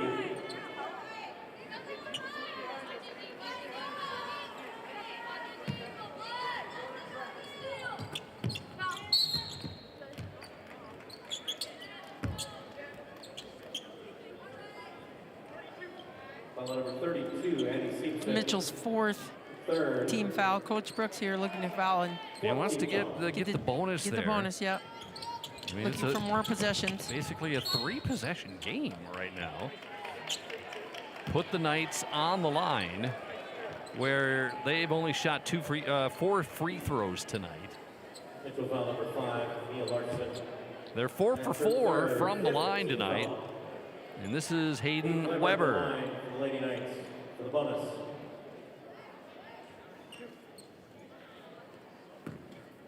Weber shoots 67% from the foul line. 5 points a game average. She's real good in the press. She's long, she's athletic. And in a week or two, no, probably just a week, she'll be with the O'Gorman track team working on her triple jump. Merman will go to the line. Foul number 5, Mia Larson. Larson with her 4th foul. The bonus for Sadie Bierman. Merman's first trip to the free throw line tonight. And a timeout here by Mitchell. Timeout Mitchell. This is a 60-second. Talked to Coach Colesrud yesterday, and after their 1-hour practice yesterday, and I had forgotten who was the head coach of O'Gorman before Coach Colesrud. And because he's been there since, what, 1998, and Kent Anderson was the coach at O'Gorman, and of course, Greg Talcott was also a coach at O'Gorman. He was the coach when O'Gorman won the girls' championship with the great Jane Even. Did you play against Jane Even? Oh, she's a little bit younger than me. Okay, all right. And then Leo Lorang also. Yeah, Jane, coach. Very good player, yes. And Coach Lorang. Well, I kind of forgot about Kent. Sorry about that, Kent. Kent Anderson coached before Coach Colesrud some, 28 years ago. Coach Colesrud does a great job, and his kids love him and everything. Yeah, O'Gorman's been tough for decades. Leo Lorang had a player named Lee Sawyer, for those of you out there in O'Gorman basketball trivia land. Very good player, went on to play at George Washington. A lot of good multi-sport athletes. Merman with 9.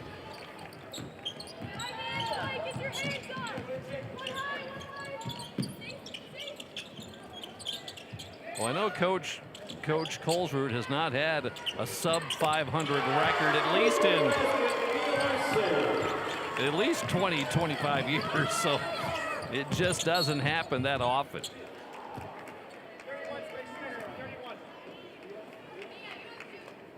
Everyone will walk to the other end. Mitchell foul number 32. And the foul on Simpson. For fourth. A couple of Mitchell players with 4 fouls, with Larson and Simpson. Bierman, shooting 2.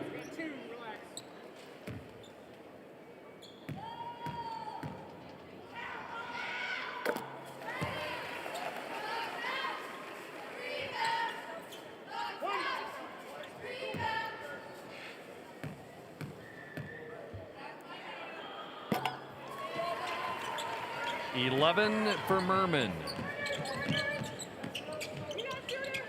Colonels need some threes.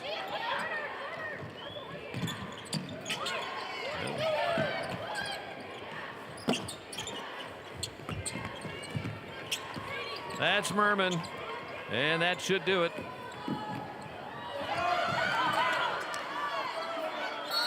And a timeout by Coach Colesrud. He saw his players a little bit of a trouble, and he'll call that timeout as we have 9 seconds to play. Washington Jefferson will follow this quarterfinal. 17 consecutive trips to the state tournament for O'Gorman.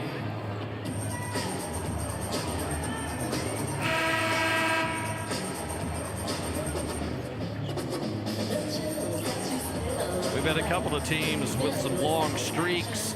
Rapid City Stevens, they've been here now 13 years in a row. Everybody else, not as much.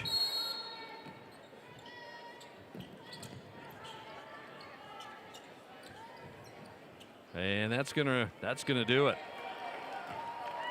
This game was tied at 10 at the end of the first quarter. The Knights take the win 55-44, and the Knights are 1 win away from getting back to the championship game for the 3rd year in a row. They're the 2-time defending champs. And Mitchell will head off to the consolation round here tomorrow. For O'Gorman, Moore and Terveen with 18 points, Merman with 11. Meanwhile, for Mitchell, Simpson had 15, Talley with 9, Hayek with 8, Morgan with 9 to lead the Colonels. O'Gorman wins it 55-44, and the head coach, Kent Colesrud, is with Holly. Coach Colesrud, congratulations on your win today. You forced Mitchell into 30 turnovers for the game. What did you like about your defense, especially in that second half? Yeah, you know, we talked at halftime, just coming out with a little bit more energy, a little more enthusiasm, hoping to wear them down a little bit. I thought some of that showed, and give Mitchell credit. They came to battle today. You know, they did a lot of nice things that made us really work for our points, and we just didn't shoot the basketball quite as well as we normally do. But, you know, at this time of the year, you just want to win in advance. Our kids found a way. They got a lot of grit, and we're going to be really excited to play tomorrow night. All right, what positives do you take from this game going into tomorrow night? Yeah, it's an opportunity to grow as a basketball team. You know we need to play well each and every night, and we got to be really good on both ends. You know, we hang our hat on defense, defense and our pressure, and we're going to be playing a really good basketball team tonight, or tomorrow night, so we're going to be ready to go. Congratulations. Thank you, Holly. Back to you, Craig. O'Gorman now 21-1 on the season, and they go off to the semifinals tomorrow night. We'll recap the O'Gorman-Mitchell matchup, and then one more quarterfinal game to go.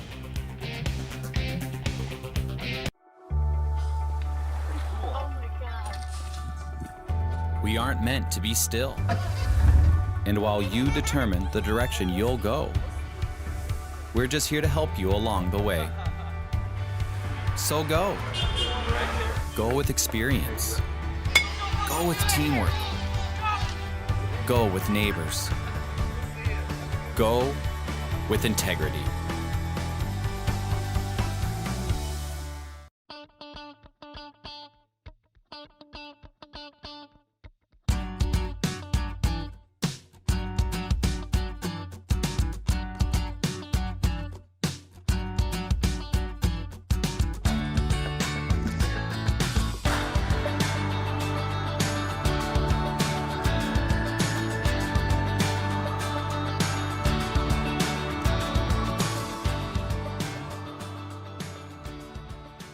What does primary care mean to us?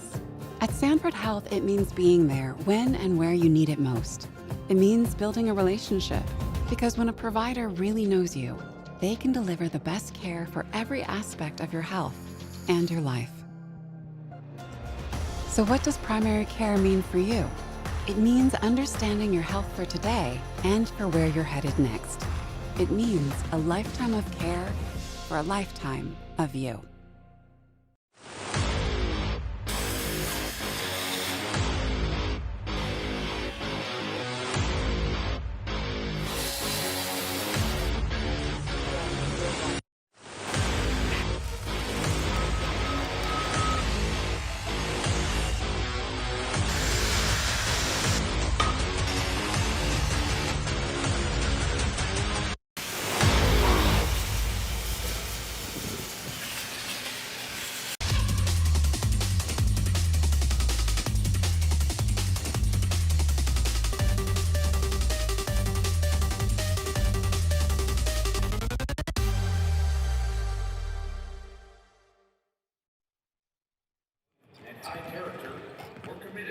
The O'Gorman Knights with the win over Mitchell. But when you look at the stats, I mean, O'Gorman only outscores Mitchell by 2 points in the third quarter and 1 point in the fourth. It happened to be an 8-point difference in the second quarter that allowed O'Gorman to eventually win the ball game. But stats were crazy. Stats were crazy in that second half.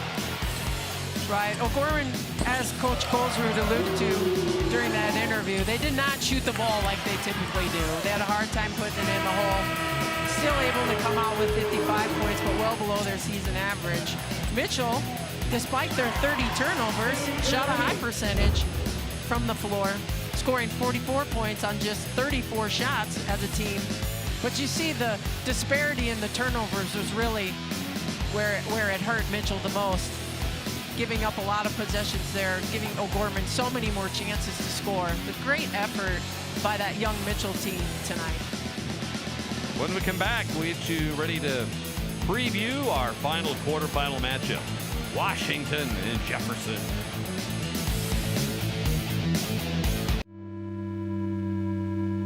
You hear about work-life balance like it's a big equation you have to find the answer to. But I think it's much simpler than that. So simple, it was right in front of us. Start with the life you want, and everything else will follow.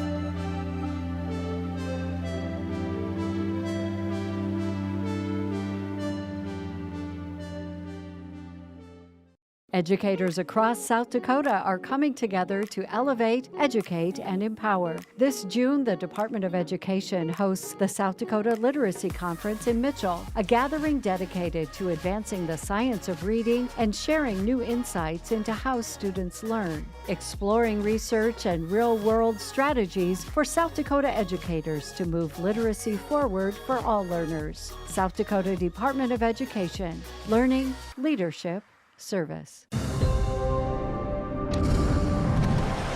Bank West is rooted in South Dakota.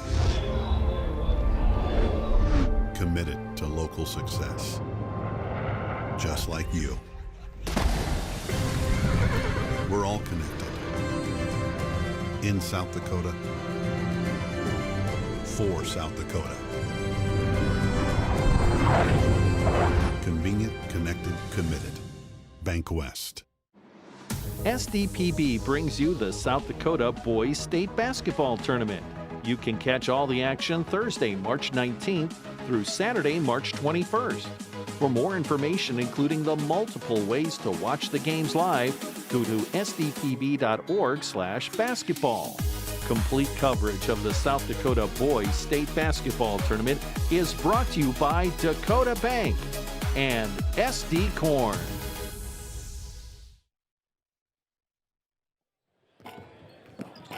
Welcome back to Rapid City at the Summit Arena inside the Monument.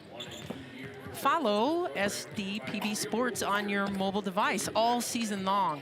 Be sure to check us out on Facebook, Twitter, and Instagram. Also, browse our all-action and award photos by searching SDPB on Flickr.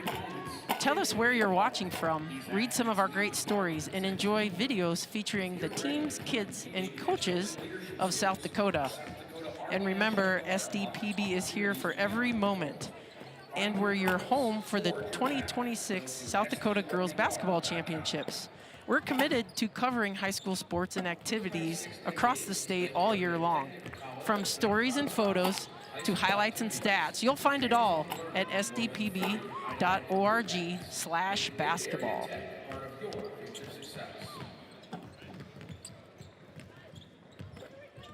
We'd like to welcome everyone as well to join us for Tales from the Hardwood. We'll meet a young gal who is juggling college and coaching, a prolific standout from South Central South Dakota, a girls basketball player who is following two passions within the game, and a young man who has gained strength through a key battle in his life. Tales from the Hardwood is available to watch today on SDPB's YouTube channel or online at sdpb.org/basketball. We'll be back in a few moments for our final game of the day, Sioux Falls, Washington versus Sioux Falls, Jefferson. Powering the possibilities of tomorrow starts today. For our homes, our farms, our businesses. That's why our Touchstone Energy Cooperative continually plans for the future by utilizing and sourcing safe, reliable power for the next generation. So we can power possibilities long into the future. Touchstone Energy Cooperatives, powering possibilities. South Dakota, a state shaped by its people. It's more than a place, it's opportunity waiting to be realized. At South Dakota State University, opportunity is turned into progress. Through research, education, and a community that inspires, SDSU drives the future of this state. We're not just here, we're taking action with purpose, trust, and impact. This is SD State. Don't be fooled by that beat-up old cap. Its faded crown represents the tireless work of America's farmers and ranchers. Its sturdy brim, their dedication to providing our nation with a safe, affordable food source. From sunup to sundown, they're turning quarters into the dollars that drive our rural economy. So we'd like to tip our hat to them.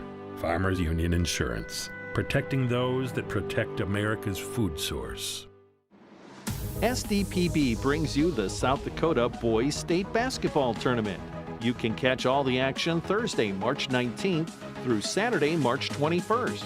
For more information, including the multiple ways to watch the games live, go to sdpb.org/basketball.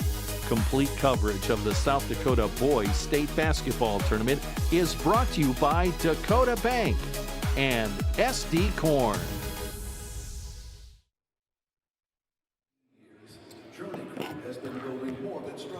Welcome back to Rapid City. I'm Craig Maddock and Holly Severson and the men and women of SDPB. Great to have you with us. It's first day of the state basketball tournament, the AA here in Rapid City.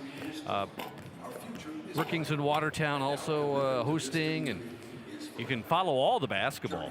Not only this week and next week when the boys get at it. You can go to sdpb.org/basketball. Our final quarterfinal game tonight featuring a couple of Sioux Falls schools, Sioux Falls, Washington, and Sioux Falls, Jefferson. How about the Cavaliers? The Cavaliers, the new school still, you know, the 5 years old on the city's northwest side. Jefferson making their 5th appearance. Every year they've been around, they have been to the girls' basketball tournament. Yes, Coach Pruitt has brought them here all 5 years of existence. They start 4 upperclassmen and 1 freshman. We've got Brinley Altenberg, who is their leading scorer, and freshman Brianna Kimball at the point guard to go along with Taylor Silvernail, Aaliyah Johnson, and Abby Horner, the starting 5 for the Cavaliers. During the regular season, they go 13-7. You see, they beat T earlier in the season, back in January. T, of course, here at the state tournament. And they took out Huron in the SODAC 16. And you mentioned the starting lineup. Brinley Altenberg already has been looked at by so many schools. Yeah, she has the ability to really fill it up when she gets going, but I would say for their whole starting lineup, they all have the ability to hit the ball or hit shots from the three-point line. So you got to really cover them up. The head coach, there's a lot of basketball experience there with Shantiva Pruitt. She was Shantiva Ashley when she was playing at Augustana. Great basketball mind, great coach. Yeah, she won her share of awards as an Augustana Viking. And Jefferson will take on the number 3 seed, the Washington Warriors. Sioux Falls, Washington making their 28th appearance to the girls basketball tournament. It's their second straight. Washington with 8 titles in their history. The last one was back in 2023. You and I were there at the Pentagon yeah, with that championship year. They also have a couple of runner-ups in their history. During the season, they beat Jefferson a couple of times, beat Aberdeen Central, who has moved on to the semifinals tomorrow night, and they took out Roosevelt in the SODAC 16. Starting lineup for the Warriors. Dana Harp is really their star player, their go-to. She can get a basket when she needs to. She's long and athletic. Josie Beitler, really good ball handler for the Warriors, gets them organized. Rylan Kennett, Layla Berthe also anchors for the Warriors in the middle, and Jersey Peterson, the freshman post player, rounds out the starting lineup for the Warriors. You can follow SDPB Sports on your mobile device. There's Coach Parrish. Check us out on Facebook and Twitter and Instagram. You can browse all of the action and award photos by going to Flickr and just go to SDPB, search on SDPB. Read some of the great stories, enjoy the videos. And there are a bunch of those out there which feature the teams, the kids, and the coaches of South Dakota. It is time to meet the teams, the players for our final quarterfinal matchup. Here's Scott Jensen.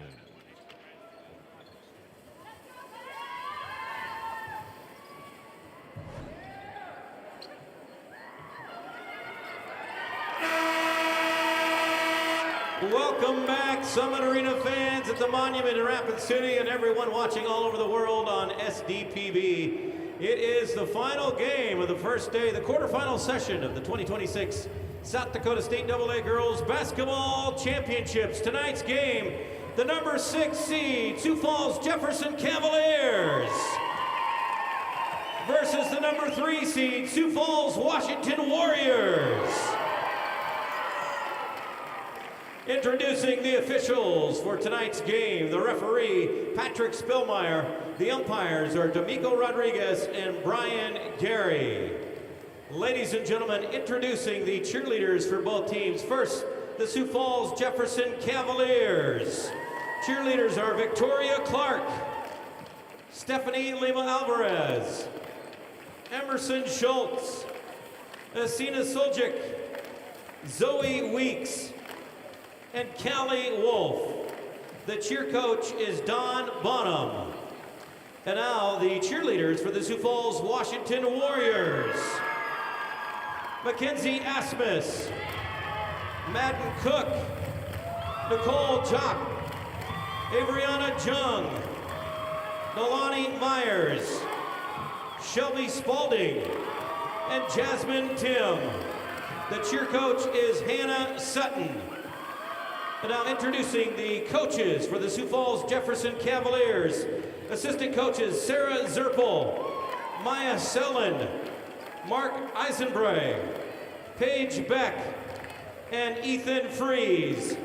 Head coach for the Sioux Falls Jefferson Cavaliers, Shantiva Pruitt. And now introducing the Sioux Falls Washington Warriors coaches. Assistant coach, Hosea Cost, Courtney Winthen, Alicia Hess, and Michaela Mayer. Head coach for the Sioux Falls Washington Warriors is Jamie Parrish.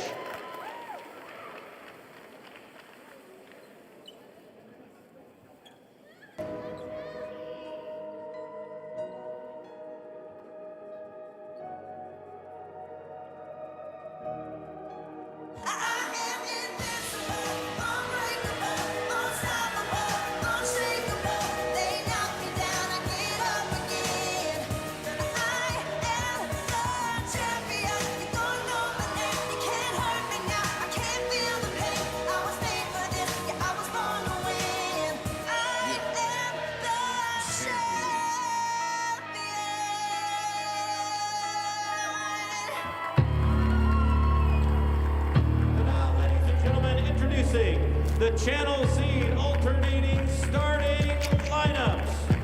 First for the Sioux Falls Jefferson Cavaliers at guard, 5'9" senior number 2, Abby Horner. For the Warriors at forward, a 6' sophomore number 25, Layla Berte. For the Cavaliers at guard, a 5'9" junior number 3, Taylor Silvernail.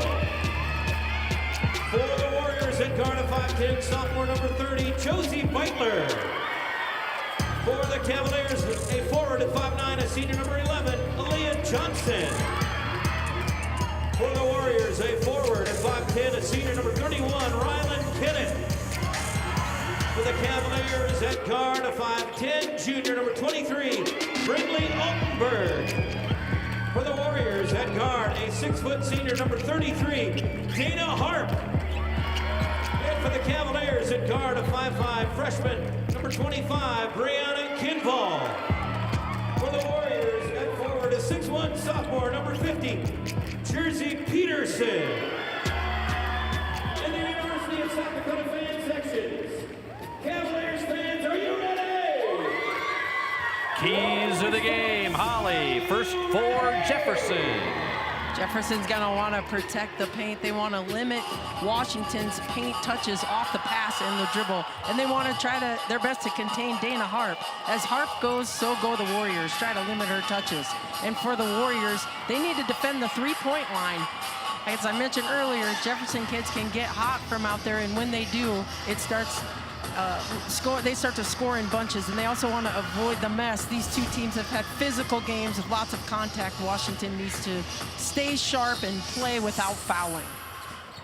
Jefferson's been around 5 years. These two teams play each other twice a year.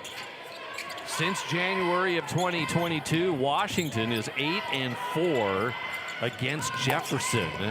Washington has won the last 4 meetings.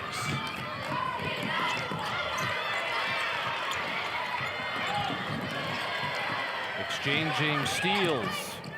And Hart averages 18 a game. She could score in a lot of ways. She can go left, she can go right, averaging, 18.5 to go with 7 rebounds. She shoots almost 50% from the floor. And for the Cavaliers, look for Altenberg, wearing number 23.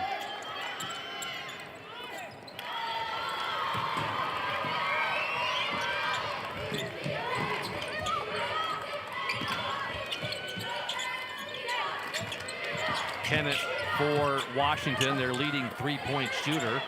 The putback is up there by Jersey Peterson. Jersey Peterson averaging 5 rebounds a game. Jefferson's going to want to keep her and the others off the offensive glass, really protect that paint. Here's Horner. Tried to slice through the D.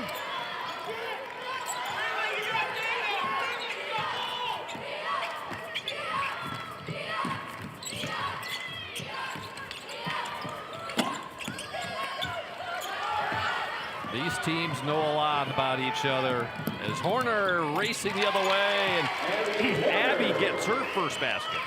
Good pass ahead by Altenberg. Good job keeping her eyes up. Horner running the floor hard, able to finish.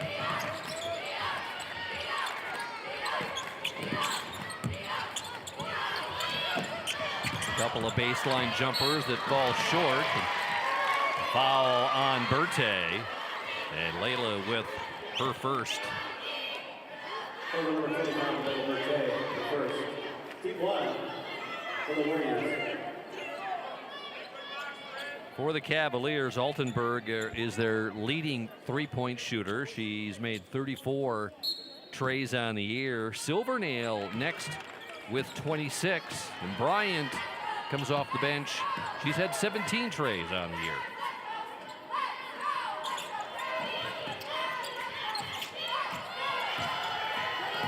That one went off Altenburg's foot. Harp. Her second basket.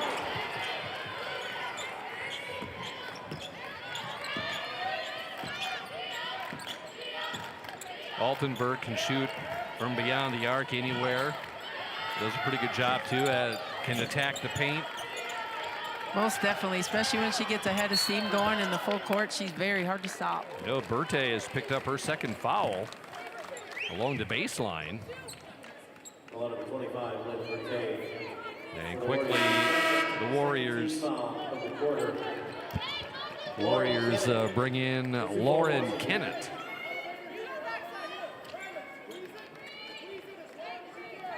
Lauren, the younger sister of Rylan. So many of these Warriors have sisters that have played or are currently on the team. It's great to see.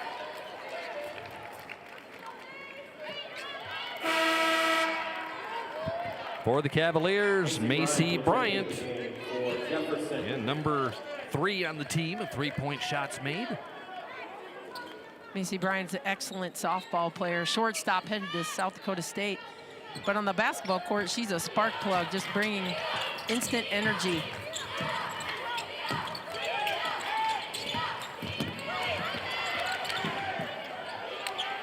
Coming out with it for the Cavaliers. That's Johnson.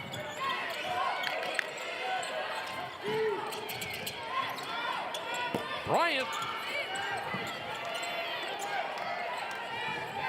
Not able to hit there, but good extra pass by Silvernail to get her that wide open shot.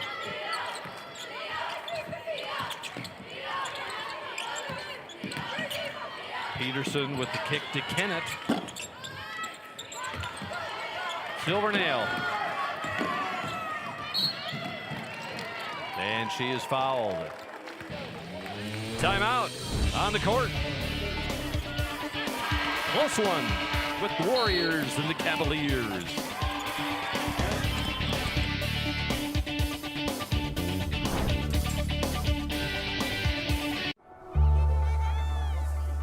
You live life on the move.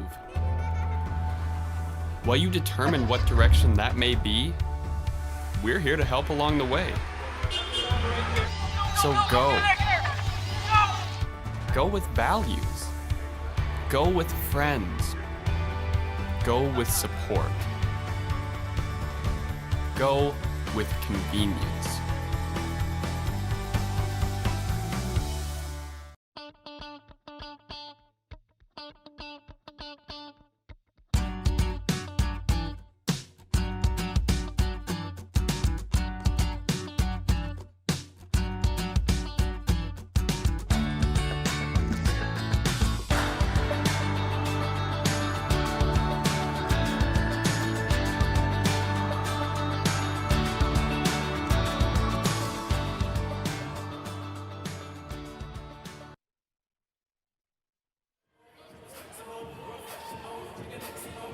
Thanks for being with us tonight. Day 1 of the AA girls basketball tournament. The Class A and the AA boys will be out here in Rapid City next week.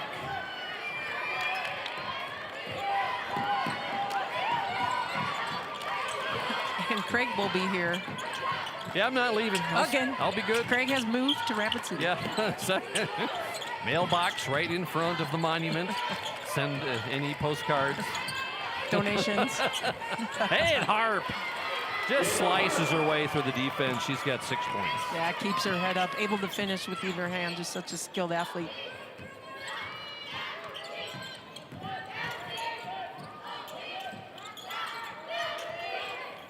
Cavaliers need to get Altenburg involved in the scoring. And that's going to be a foul on the Cavaliers. It'll go to Washington.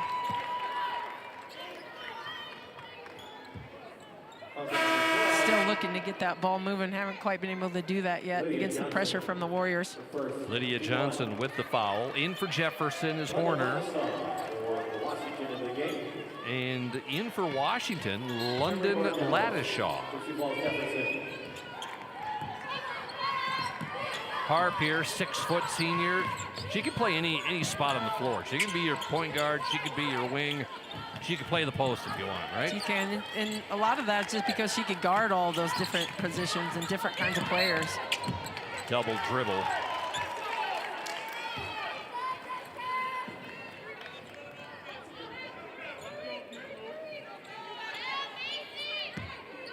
Looks like Coach Pruitt's going to set up a play.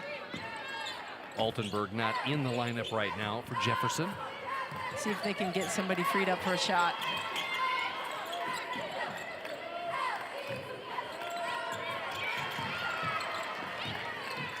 Bartles wearing number 15. Horner. That's Bartles. Rebound by Peterson. All the way by Ladishaw. Her first bucket.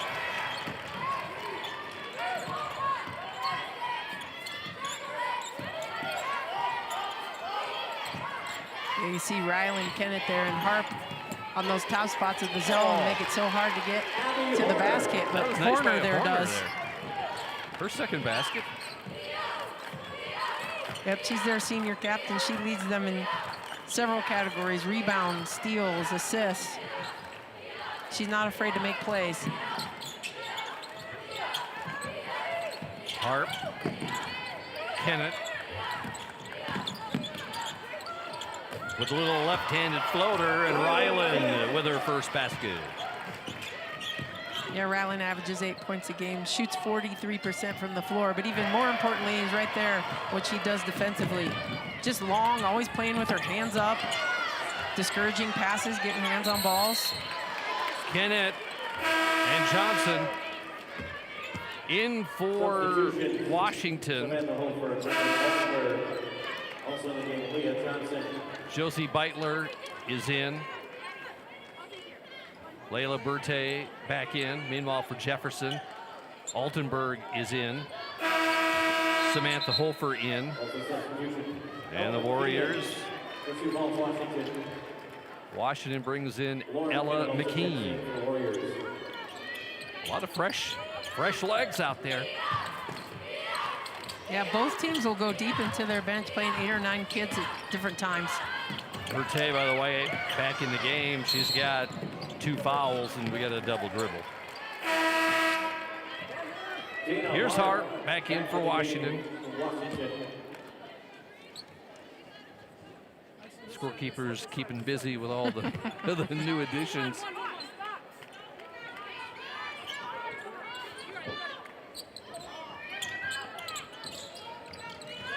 Looking, the quick release, and Hart. Chance for the and one. And foul on Bartles. Bartles first. Cavaliers bring Taylor Silvernail in. Timeout by the Cavaliers. 30-second timeout call. Cavaliers with only 2 buckets in the first 6.5 minutes of the game. Struggling a little bit offensively. Washington's been doing a great job in that press, really, or not in the press, but in the half court defensively, just getting their hands up, really discouraging passes. It makes it harder for Jefferson to reverse the ball, to have it go inside out. They're kind of resorting to one dribble here, one dribble there, and they might have to extend that offense a little bit beyond the three-point line to try to get it moving, maybe draw Washington's defense out a little bit further to try to loosen it up. Take a look at Jefferson's bench there. They've got the returning staff from last year with one addition this year, and Maya Selland, the SDSU great, working at Jefferson with the College and Career Access Program and also coaching basketball. Sophomore team. That's a great get. I'll say. I bet Coach Pruitt would like to suit her up right about now. And it is Jersey Peterson. She's got 2 baskets. Minute to go, first quarter.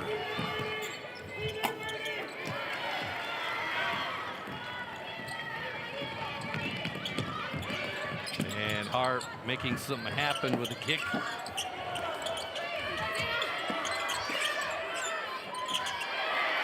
Hart finishes.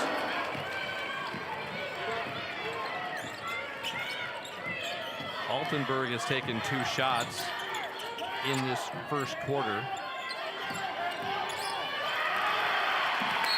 It'll stay with the Cavaliers. Warriors bring in Rylan Kennett.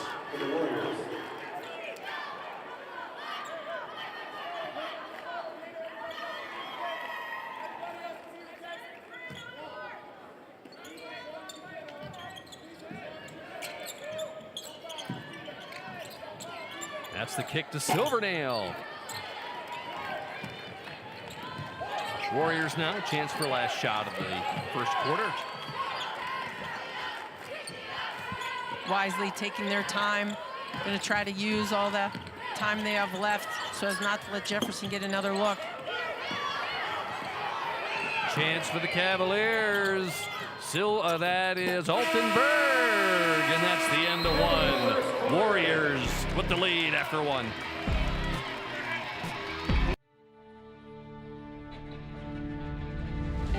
It's not just about making a living. It's about upholding a way of life. We are connected to this land, committed to the future. Bank West. Creating a legacy means different things to everyone. For us, it's about family, watching my daughter follow in my footsteps, passing the farm onto her, and working side by side every day.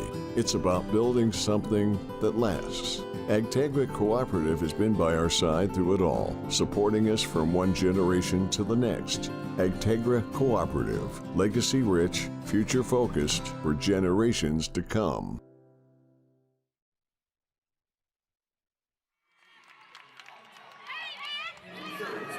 There's the band of the day. Rapid City Stevens and Rapid City Central getting together and being the pep band today. Thank you. They've been here all day. It's always great to have a band at the state tournament. Yeah, and I'm pretty sure the drumline will be performing again here, so that will be a treat. Yes. To watch that. So look for the drumline coming up at halftime.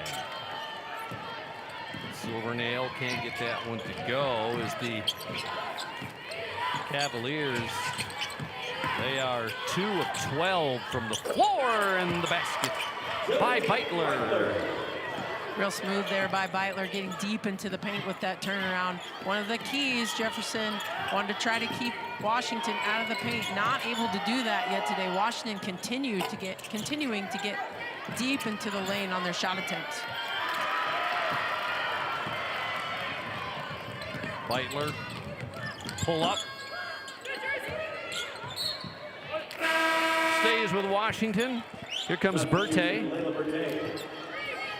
the 6-foot sophomore. Warriors with some nice length on the floor. Yeah, they do have kids that are definitely able to discourage a lot of passes and throw passes over the top on offense. Rylan Kennett, the top 3-point shooter. First one of the game for her 28th of the season. High arcing. And it's going to be a foul on Silvernail of Jefferson. You see Harp there make the extra effort, not only to establish her position to get that rebound, but to continue to push back against the Cavaliers, create space for that rebound. Timeout by Jefferson. This is a 60-second timeout. This game has gotten away from the Cavaliers. It has, and you know, they've played some tough games this year. They had some games where their defense had to kickstart their offense, and a lot of the times when that happens for them, when they can make the game a little bit messier, they get out in transition, they have kickouts for threes, and they haven't been able to do that quite yet. Washington has been controlling the pace. They've been getting the shots they want. So look for Coach Pruitt, knowing her very defensive-minded coach, look for her to try to mix up her defense, put some more pressure on Washington, making it a little harder for them to advance the ball. But this is a tough Washington team. They're young, but they've got a lot of nice pieces, and they work together well. Last time these two teams met each other was back in January, and it was a Washington win by 1, 64-63. Jefferson's certainly capable of putting more points on the board. Just have to see how they adjust as the game goes on. The Warriors just attack the rack, and Berthe with her first basket. Berthe's another kid. She not only does some shot blocking for them, but she gets double-doubles. She can get to the basket, shoots 45% from the floor. There's, as Altenberg just having a tough start here in this first half, but she's going to go to the line. Jersey Peterson with her first foul. So here's Brindley Altenberg, 81% free throw shooter. She is number 2 in trips to the free throw line. Abby Horner has been to the free throw line 76 times, and Altenberg is next at 55 free throw attempts. Altenberg, certainly a very capable scorer. She went over the 1,000-point mark this season as just a junior. First point of the game for Altenberg.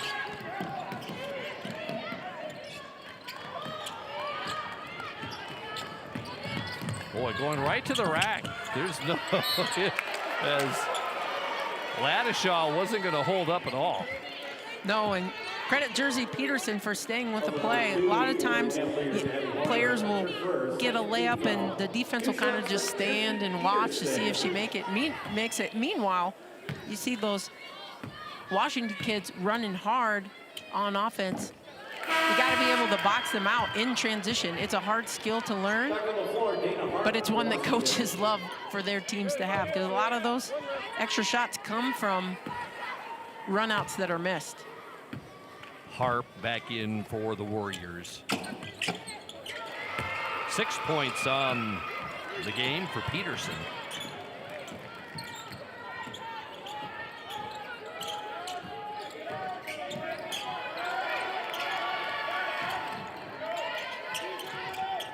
Warriors playing a man-to-man. There's a pull-up jumper that's off the mark.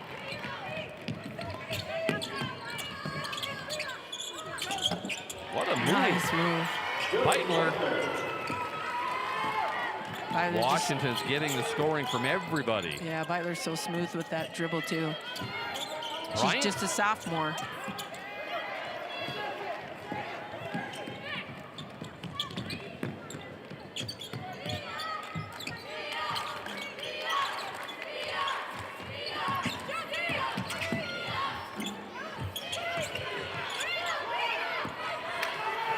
On the move, Altenberg, her first basket. Good to see her have one go through the net.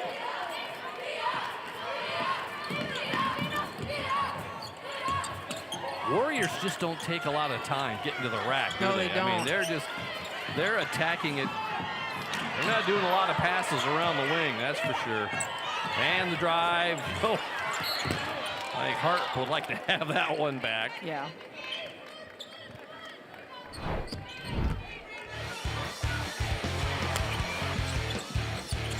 Timeout on the court.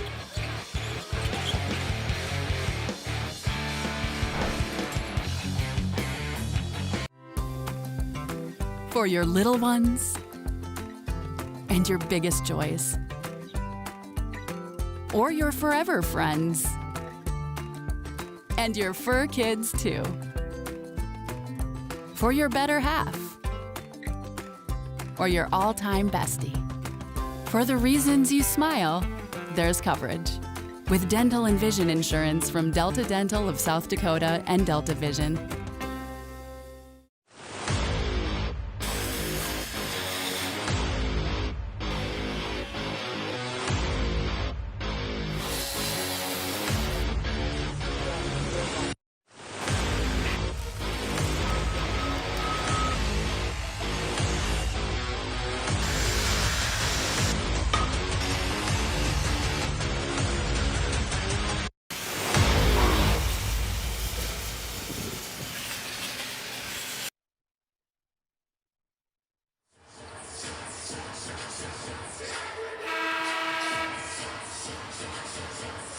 Cavaliers with the ball here. We're just about halfway through the second quarter.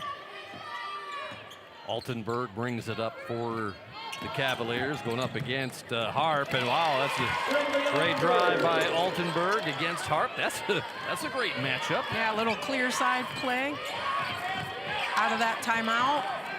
Altenberg gets the step on her.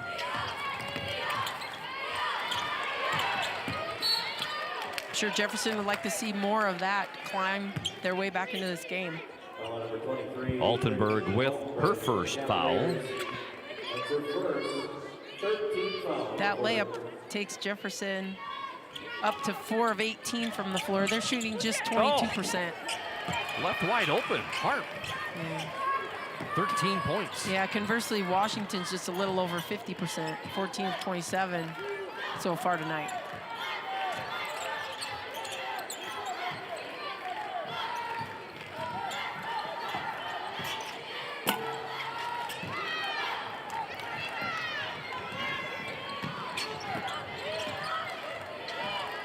Washington led by Harp with 13 points.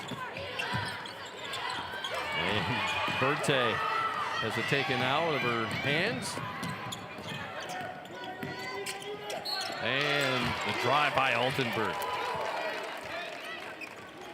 And that's the way to do it, right? When your shot isn't falling, it's hard to move the ball around, and you're a player with Altenberg's abilities. You get the ball, find the seam, and drive it in.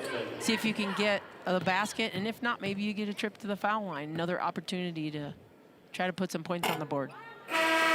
Berthe has picked up her third foul. Warriors bring Jersey Peterson in. They bring in Ladishaw in the game. And also for Washington is Ella McKean.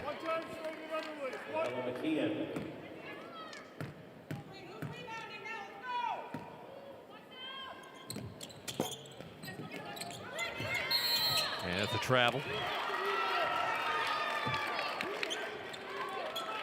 Tough break there for Jefferson with both of them going after the rebound.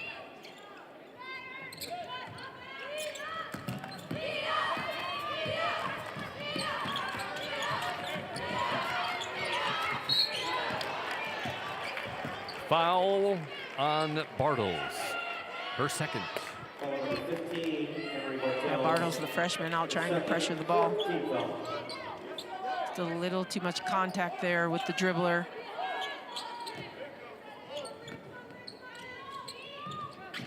Washington with 5 turnovers in the game. Jefferson with 8. And again, there's the attack. Attack mode of Washington. Jersey Peterson cleans that up. Just been impressed with Washington. We're It's not taking them long to make the decision. Whoever it is, they're going to the basket. Right, they have just three three-point attempts so far tonight. The vast majority of it is coming at the basket. Here's Harp for the Warriors. Also in for Washington is Rylan Kennett. Coach Parrish going 8 deep on the bench. Really haven't missed much of a beat, no matter what they have out there for their lineup. Yep, and he keeps kids coming in and out, trying to keep people fresh.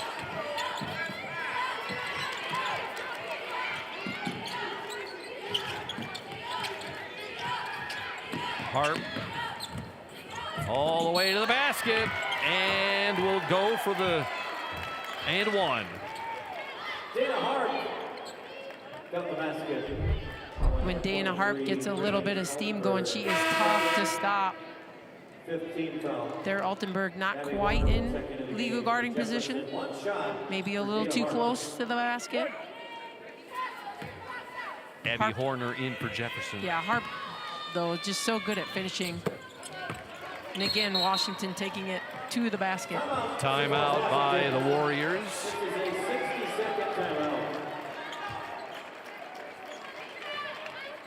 Well, it was a great trip for the Washington Warriors yesterday. They were scheduled to be here at, about 10 yesterday morning?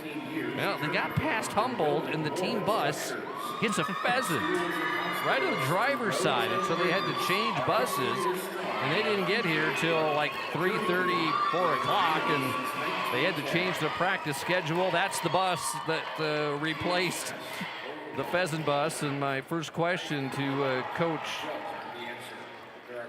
Coach Parrish was, well, what's the law if you get hit by a pheasant? Are you able to keep it, or do you have to throw it in the ditch? What do you do? He goes, I don't know, we couldn't find it. Right, they did look for it. But there's what a pheasant will do to a school bus. I'm sure they will remember that for a while. It was certainly the topic of conversation yesterday when Washington was unable to make their practice time. Thought maybe they could Didn't bother them at all, get did it? here, but not a chance. And the T-shirt that Coach Parrish is wearing, oh, that. Everyone watches women's sports. That's right, they do. You tell them. You tell them, Washington.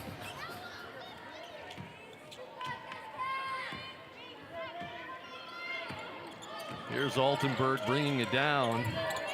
See if they open up a shot for her to get an open shot. No, they will go with Bryant. Yeah, Silvernail was close to having a look, but good closeouts by Washington forced that extra pass. Bryant's a capable shooter. Didn't get that one to fall this time.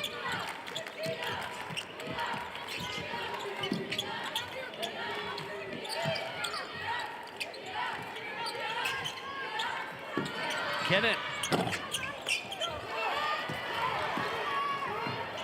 Coming up on 2 minutes to go in the half. Altenberg for three. Her first tray of the game. Her 35th of the year. Yep. And she's able to grab that rebound and push it ahead. That's definitely in her repertoire. See if that gives Jefferson a little spark, a little confidence in their shooting.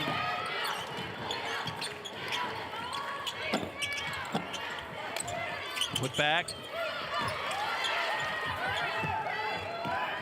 Altenberg with the rebound. She's going to go the distance and get the points. She has 10 of the 14 points for the Cavaliers. Yep, definitely injecting some life into their offense. Now their defense comes alive here, trying to make Washington work. Three ball for Hart. That's her first three-pointer. 19 points for the senior. She's above her average. Yep, and just Washington's first three of the game? No, second three of the game. Bartles. Emery Bartles with her first basket of the game. Giving the Cavaliers a little bit of a spark here.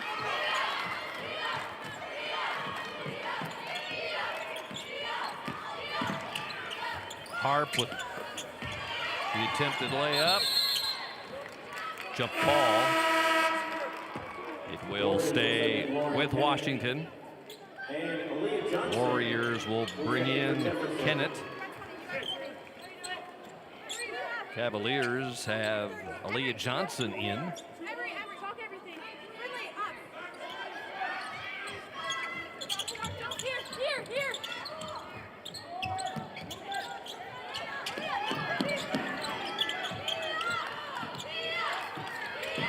Beitler.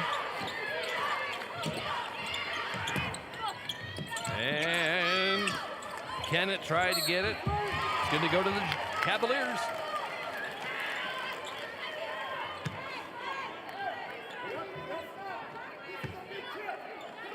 They'll have a chance to set up for the last shot of the half.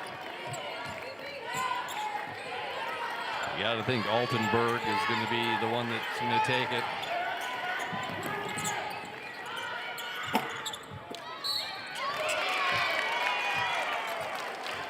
It's going to stay with the Cavaliers. Ball number 20, Lauren Kennett. Her first 14 That's going to be on Kennett of Washington.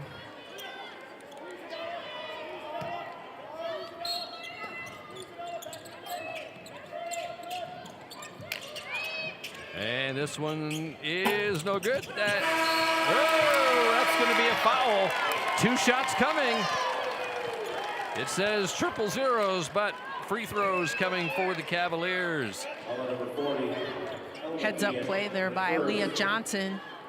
McKeon with the foul for Washington, and now Aaliyah, 50% free throw shooter, will just stand there by herself and try a couple of free throws. But that's what the coach teaches you, right? You play until you hear the horn. You don't stop. Sneak in there and get that offensive rebound and put it back up if you can. Very nice work there by Aaliyah Johnson. We are at halftime. Warriors with the lead on the Cavaliers. We've got some entertainment coming your way when we come back.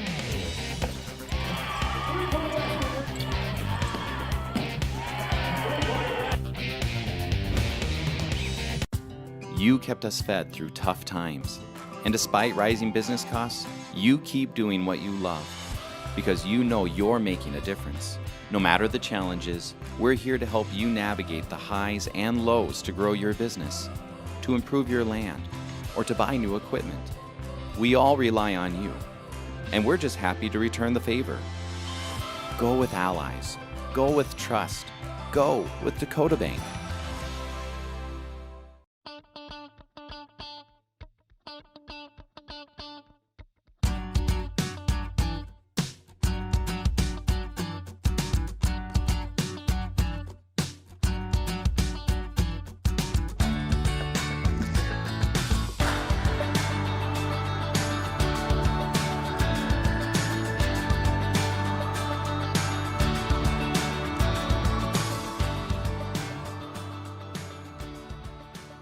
Nothing has embodied the American spirit like the family farmer. Year after year, they continue to work the land and plant their crops. Through droughts, floods, and uncertain markets, they keep that spirit alive with another crop harvested for the next generation. And for that, we tip our hats to them. Farmers Union Insurance, protecting those that protect America's food source. Bioethanol supplies more than just energy. It creates jobs in rural communities. It drives demand for local corn. It provides opportunities for family farms to thrive. To ensure agriculture plays a leading role in the efforts to decarbonize and transition energy, bioethanol remains at the forefront of a pursuit for a cleaner, brighter future for all Americans. Learn how at sdethanol.com. At Southeast Technical College, you won't just study for a career, you'll live it. Training in classrooms that look, feel, and operate just like the real world. Because the best way to do what you learn is to learn by doing. Get your degree, get to work at Southeast Technical College.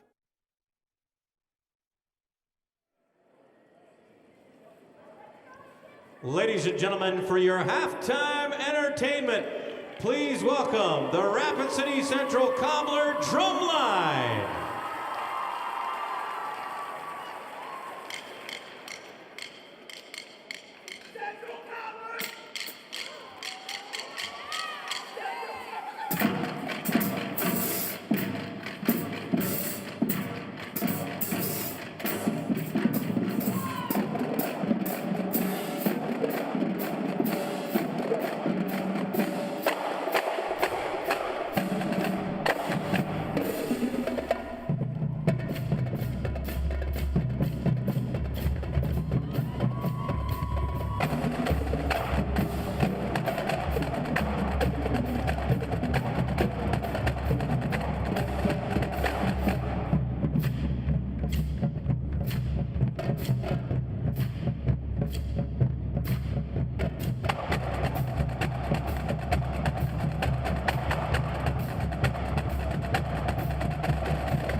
Rapid City Central Drumline. Highlights, stats, Seminole. Reading opens every door to learning, opportunity, and understanding. The South Dakota Department of Education is strengthening literacy outcomes for students across our state, helping educators connect classroom instruction to the science of how children learn to read and write. Through professional support and shared resources, schools are building strong foundation in literacy for every learner. South Dakota Department of Education, learning, leadership, service. What does primary care mean to us? At Sanford Health, it means being there when and where you need it most. It means building a relationship, because when a provider really knows you, they can deliver the best care for every aspect of your health and your life. So what does primary care mean for you? It means understanding your health for today and for where you're headed next. It means a lifetime of care for a lifetime of you. South Dakota, a state shaped by its people. It's more than a place, it's opportunity waiting to be realized. At South Dakota State University, opportunity is turned into progress. Through research, education, and a community that inspires, SDSU drives the future of this state. We're not just here, we're taking action with purpose, trust, and impact. This is SD State. Protecting crops. Agronomy Plus in Mitchell, Rock Creek in Howard, and Valley Station in Armour provide agronomy services, fertilizer products, and crop analysis systems, including Agronomy 365. This system helps manage your field's performance, supporting small-town communities while hiring and training local youth. Agronomy Plus in Mitchell, Rock Creek in Howard, and Valley Station in Armour, serving area producers and their communities.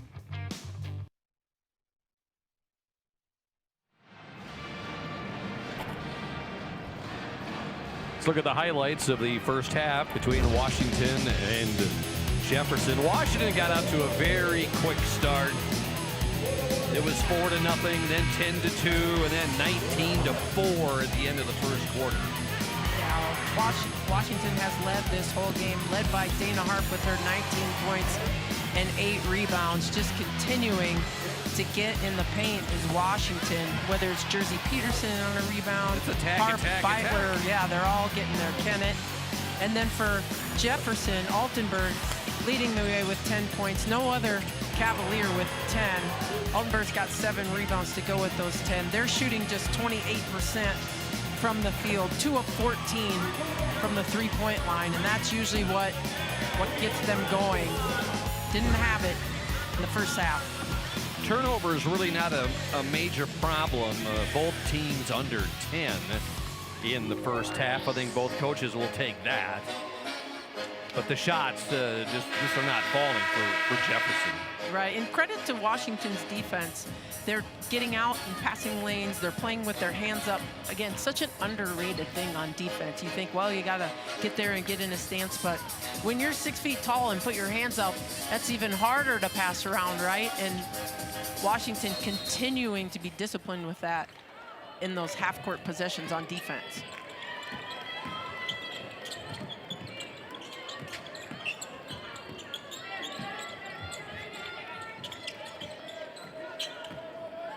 Altenberg to Horner. Horner on the attack. She's going to go to the line. And Rylan Kennett with her first foul. Rylan Kennett, her first, team 1. 2 shots for Abby Horner.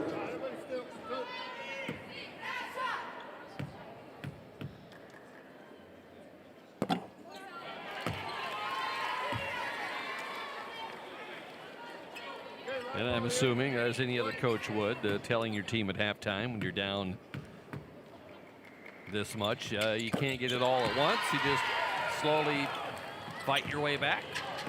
You got it, Craig. It's like you've coached before. Nope.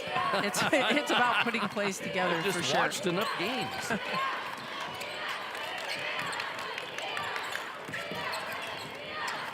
Nice speed.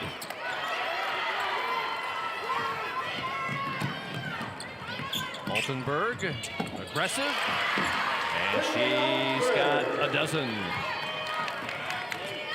Jefferson coming out hard, not changing their plans defensively, still getting up, trying to pressure.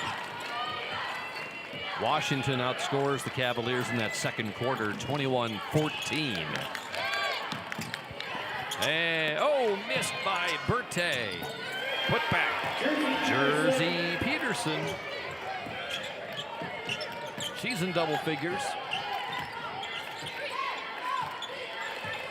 I feel like Washington has had a Peterson post player for the last several years. Her older sister Grace, now at USD. Really good player for the Warriors as well. That one is going to be a foul on the Cavaliers. And they're calling that on Kinval. 25. Brianna with her first. Kinval first. Team one.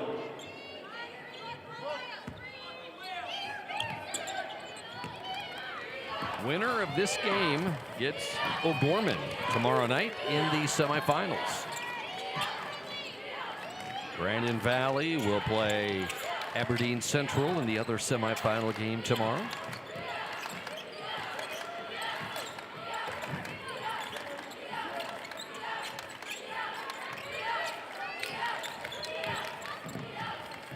Beitler, she'll take that shot.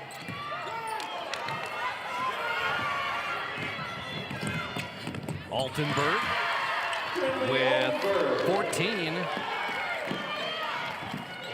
Yep, that left-hander, she's got that left side down. She could finish at all kinds of different angles, going full speed.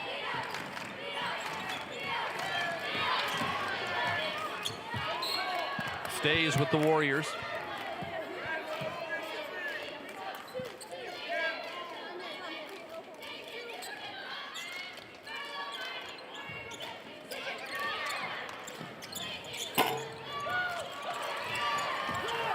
Really nice find there on the inbound pass to Kennett, just not able to finish. And Johnson will go to the line.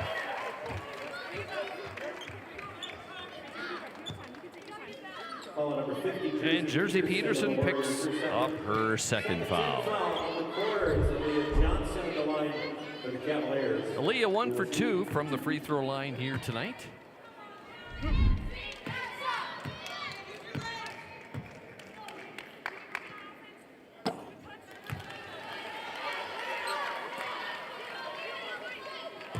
Jefferson has struggled a little bit at the free throw line. They are 3 for 8 from the free throw line.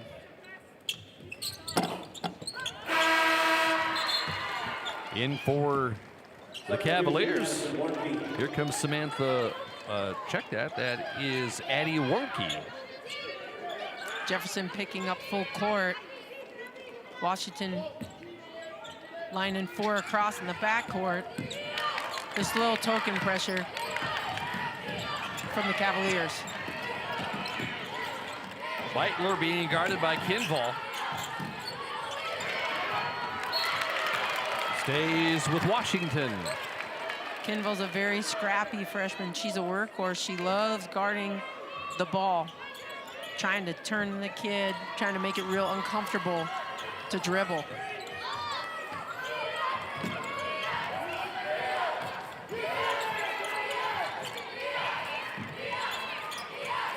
Ten to shoot.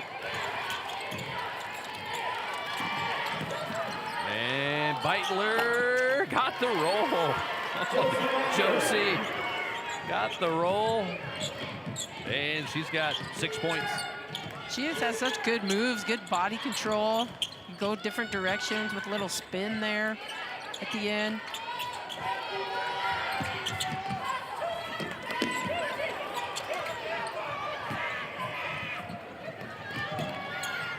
Lob to Harp. 21 for Harp.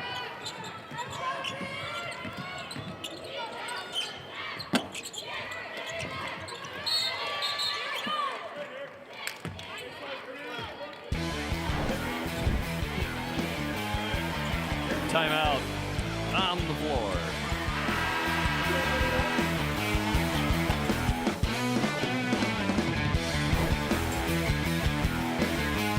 Your Great Plains Case IH dealers know that hard work starts early, in the field and on the field or the court.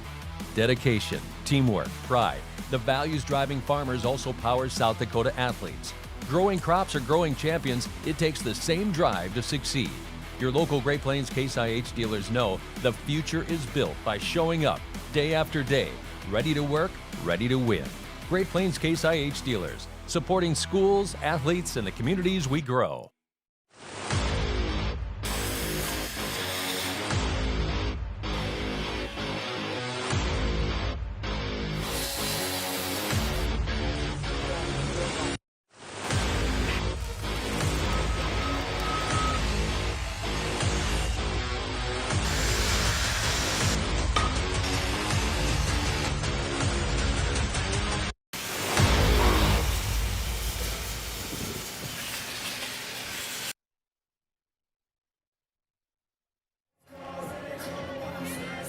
Washington Warrior huddle. Warriors led 19-4 at the end of the first quarter. Outscored Jefferson 21-14 in the first half. Warriors have scored 6 points in this third quarter to 6 for the Cavaliers.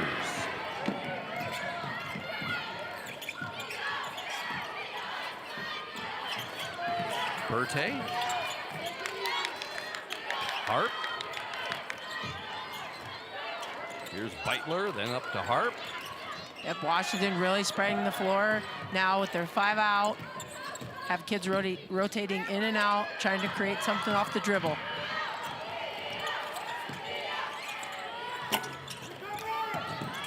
And a fresh 30 if they want it. Fresh 35 if they wanted it, but instead, going to the line will be Berthe. Berthe sneaks in there and grabs that rebound and doesn't hesitate. They continue to put pressure on the basket, continue to have good things happen. Cavaliers bring in Horner and Johnson. Washington brings in Ladishaw. And Samantha Hofer in for Jefferson. At the line, Layla Berthe for Washington.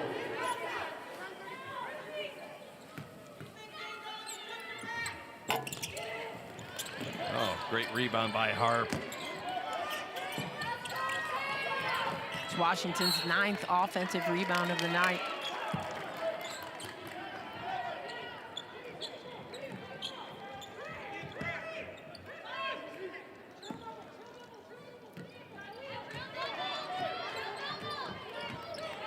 Jefferson, 9 of 31 from the floor, 2 of 15 beyond the arc, and 10 turnovers. That's their byline there. That will go to Washington.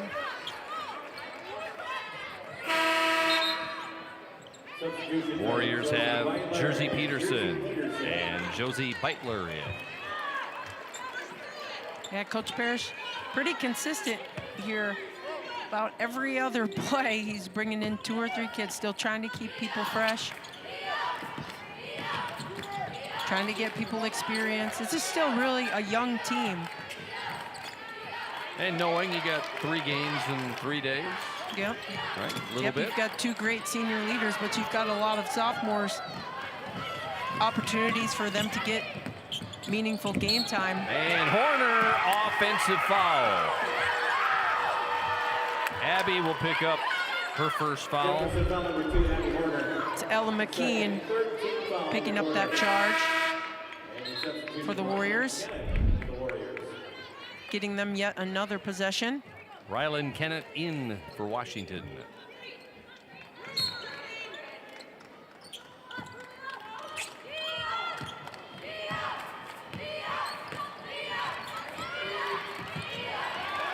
Josie Beitler guarded by Altenberg. Oh! And a timeout by Jamie Parrish. Oh, I think Altenberg took one in the chin, but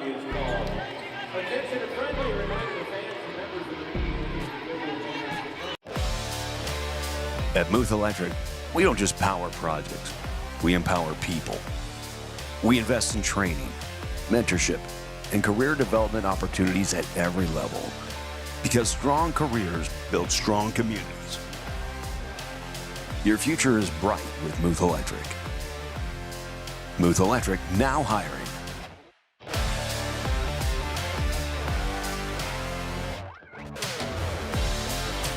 Since 1882, we've raised 5 generations of hardworking Americans on this land. Our great-great-grandfather believed in something simple: respect the land and it will provide. Anthem Oats, grown by us, shared with you.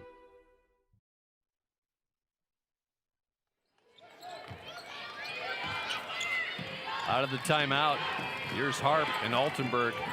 Like that battle between those two really good players. Beitler, lost it.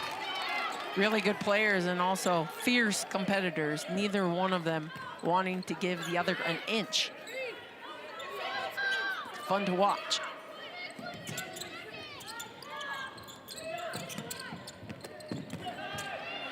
Great play. Give the assist to Harp. Heads up play by Beitler there, stepping in, showing her hands right away, knowing that she's open, just asking for that ball. You know, a lot of times kids will run the play because they're supposed to run the play, but when you're that open, just get it and score, and Beitler does that.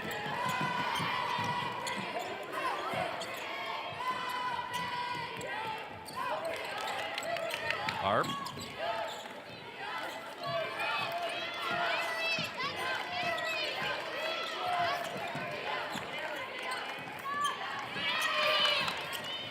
Oh, nice pass up to Aaliyah Johnson. Aggressive defensive play. Yes, very good pass ahead and made that pass from her knees. Did Johnson. Got a run out layup.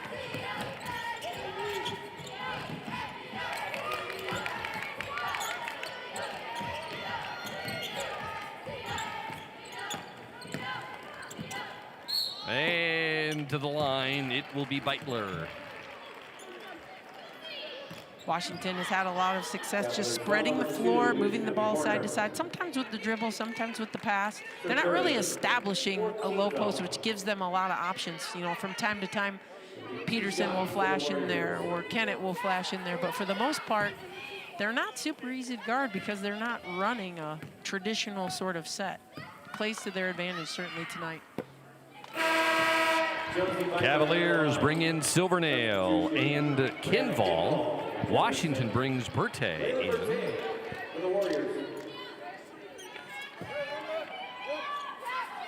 Coach Parrish not afraid to go deep into his bench. Has a lot of faith in these youngsters. And the substitution, London Ladishaw. Ladishaw in for Beitler.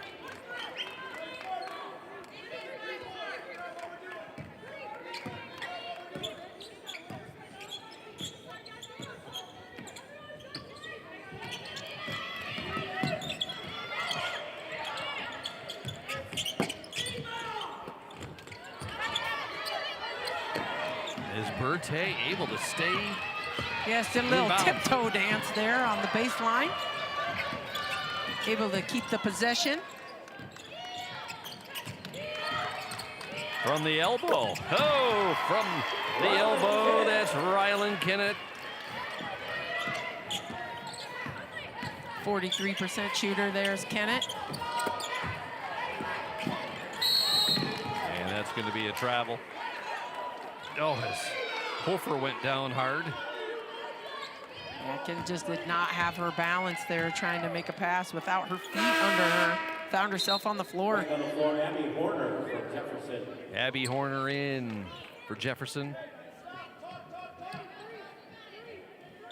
Jefferson making the state tournament for the 5th year in a row. Jefferson's been around now for 5 years.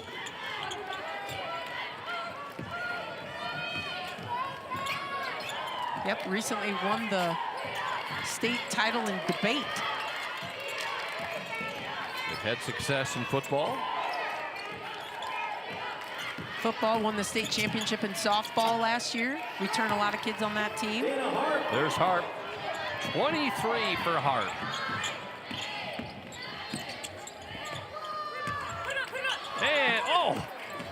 Corner missed it, and that's going to be the end of the third quarter. The number 3 seed Warriors taking control. The Cavaliers.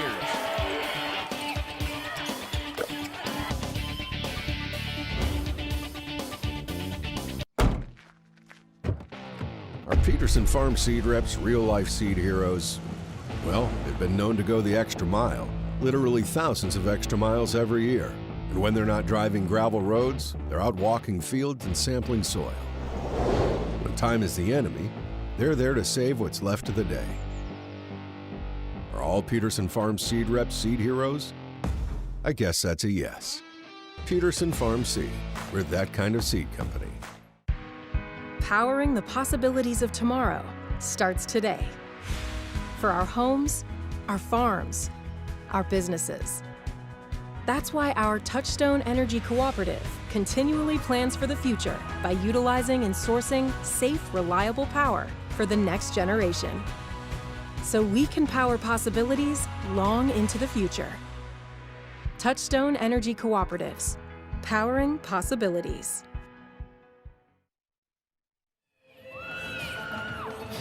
Sioux Falls, Washington at 16-4 on the year, the number 3 seed.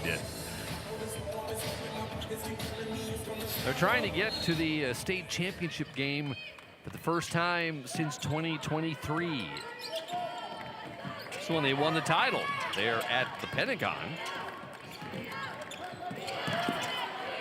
And the jumper by Layla Bertay. She's got 4 points.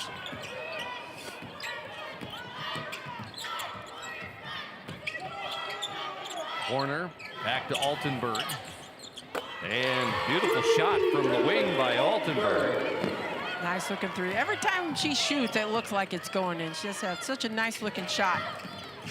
Jefferson certainly needs that to inject a little life into them here in the fourth quarter. Turnover. Up to Altenberg. And she's going to go to the line. The foul on Beitler. Josie Beitler, sophomore, her first foul. Josie Beitler, one of many sisters on this Washington team. Josie Beitler's sister, Brielle, was on the 2021 state championship team. You know, Rylan Kennett has a younger sister on the team, Lauren. Dana Harp, her older sisters, Hannah and Brooklyn, were part of the 2021 and 2023 championships, both at USF now. And then Jersey Peterson, she had older brothers play at Washington, and her older sister, Grace. Here's Dana Harp. Yep. Grace, who won the Spirit of Sioux Award last year, plays at USD, was also on the 2023 championship team. They're just sisters galore. And Rylan Kennett has just come into the game. She's got a sister on this team. Altenberg making a defensive stop. Here you see Jefferson's defense pick up. They're now looking to trap, create some havoc. But a timeout by Jamie Parrish. He saw the triple team in the corner. So they'll do a 30-second timeout. Speaking of Sioux Falls, Washington, my podcast, In Play, just released today. One of the great Washington Warriors. It's Joelle Byrie Benson. Joelle Byrie didn't lose a game when she was at Sioux Falls, Washington. Not bad. Won a couple of championships. Her college career wasn't too bad either. Was a coach. You Warrior fans, Joelle Byrie Benson is my latest podcast. Go to sdpb.org/podcast or /inplay. And Joelle will be right there. Beautiful conversation with her. And, you know, getting the Warriors their first championships. It's great that you do that. And for all of you out there that are fans of women's basketball, Craig has a number of episodes featuring all-time greats, not only from their high school days, but into their college careers and beyond. It's good stuff, Craig. Thank you, thank you. And just a a promo that one of the all-time greats will be released next week on In Play. One of the all-time greats, not only basketball, but football. So looking forward to releasing that next week. Did you just tease that there, Craig? I did. Stolen by Silvernail.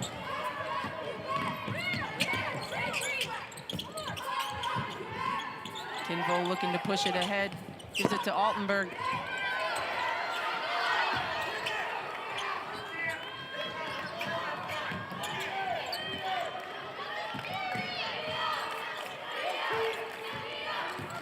Kenneth. Beitler. The quick pass. From the baseline. That's Kenneth. Nice rebound there by McKean. Yet another one sneaking in there, getting the ball to Kenneth for another basket. That was Lauren Kenneth. Foul on the Warriors. And that is on Rylan Kenneth. Berthe coming in.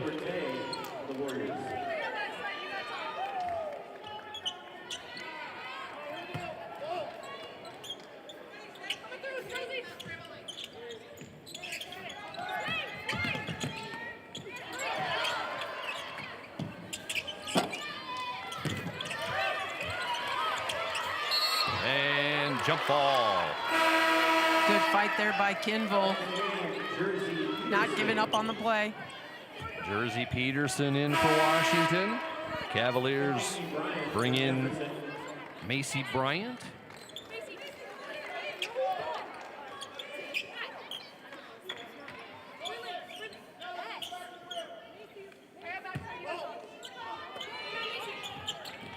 Yeah, you think the Sioux Falls schools in their history, certainly Washington, as Altenberg off the mark. Over the years, Sioux Falls, Washington, they had their high school kind of changed because when they moved and Roosevelt opened up, you had a bunch of Washington players moved to Roosevelt. And do you have to bring that up? Yeah, sorry. And then, of course, when Jefferson opened, a number of the Roosevelt students were taken to go to Jefferson, so it's kind of been some fruit basket upset over the years for Sioux Falls. Right, and it's hard when it happens for the players, but at the same time, having worked in the Sioux Falls School District, the building was most definitely needed. Roosevelt did what they could to contain. I don't know if they had like 2,400 students at the time in a building not exactly designed to hold that many, and the new building was much needed, but it is always hard when those splits happen. But good things in Sioux Falls. We've got 4 public high schools all do a really nice job, not only with academics, but sports. A lot of things to be proud of. Backside rebound, Beitler.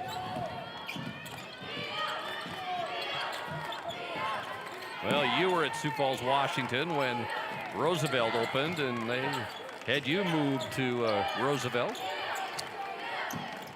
Yep, it was at the time the school out in the cornfield, but Sioux Falls has grown quite a bit since then. Timeout. Washington trying to get to the semifinals. 4:48 to play.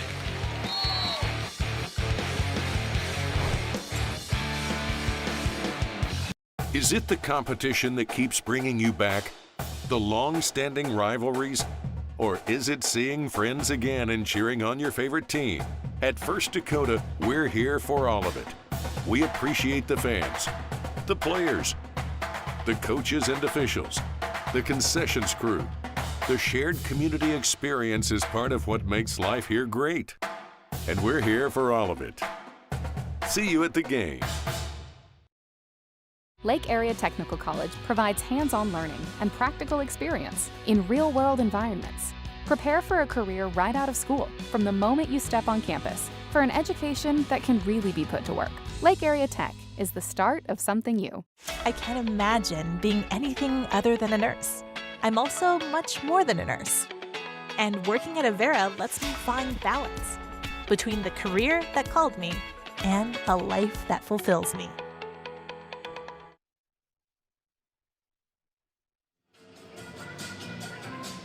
I'm Craig Maddock along with Holly Severson and the men and women of SDPB. We are here in Rapid for the next couple of days with the girls AA basketball tournament. You can follow the whole tournament, the Class A and the B girls tournament, online at sdpb.org/basketball. Horners 3. Berthe with the loose ball.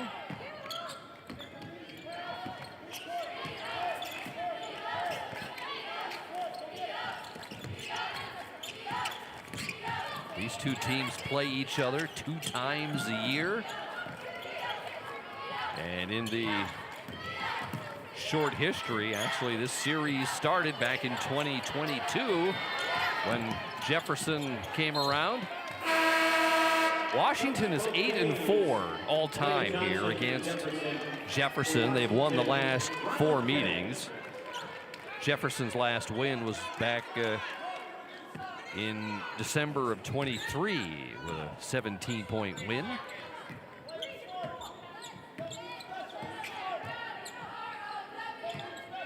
Yeah, teams certainly very familiar with one another. A lot of these girls also play volleyball against one another. Oh, nice by Horner. Soccer, softball, see each other at track meets, so.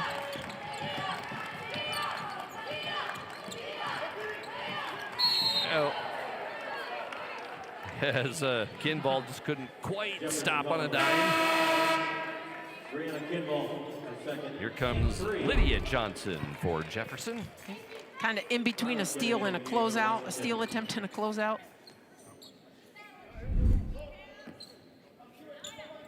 You go back to a year ago, Washington here at the state tournament. They beat Mitchell in the first round, but then lost to Brandon Valley in the semifinals and beat Rapid City Stevens and got 3rd place 1 year ago. Pull up, and nice shot by Beitler. We've seen her do that a couple of times. She's got 10 points.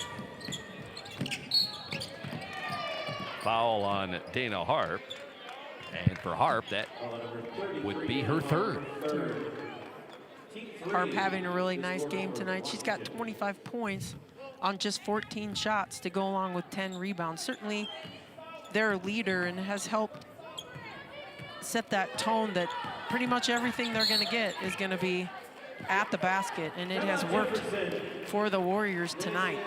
Timeout by Shantiva Pruitt. SDPB's coverage of high school sports and activities made possible through the generous support of viewers like you. Contribution today helps support the broadcast of events like the basketball championships. Make a donation today by visiting sdpb.org/donate. And we thank you for your support. Boys basketball will be on our schedule next week. The championships begin a week from today. The Class AA boys tournament will be on SDPB 1. Class B will be on SDPB 2. And Class A will be on SDPB 3. Now, if you can't quite get the SDPBs 1, 2, or 3, you can also watch every game online at sdpb.org/basketball. You can also go to YouTube. YouTube. That's awesome. Go to YouTube. That's been around a while. It has been. It has been. It's been working. So yeah, go to YouTube and you can catch all the games as well.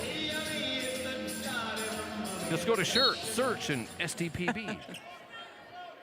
That's right. And Type you're there. South Dakota State Basketball Championships. Boom. They're all there.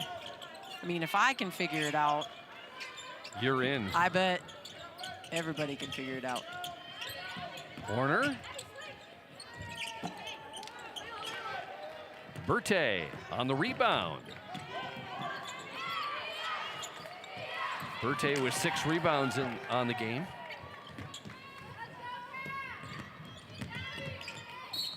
And Horner draws the foul on Jersey Peterson. her third. Yep, Altenberg makes that nice extra pass to the corner. Horner with just that little fake gives her the step she needs to get to the basket. Check that, Berthe on the foul. Next foul by Washington puts the Cavaliers in the bonus.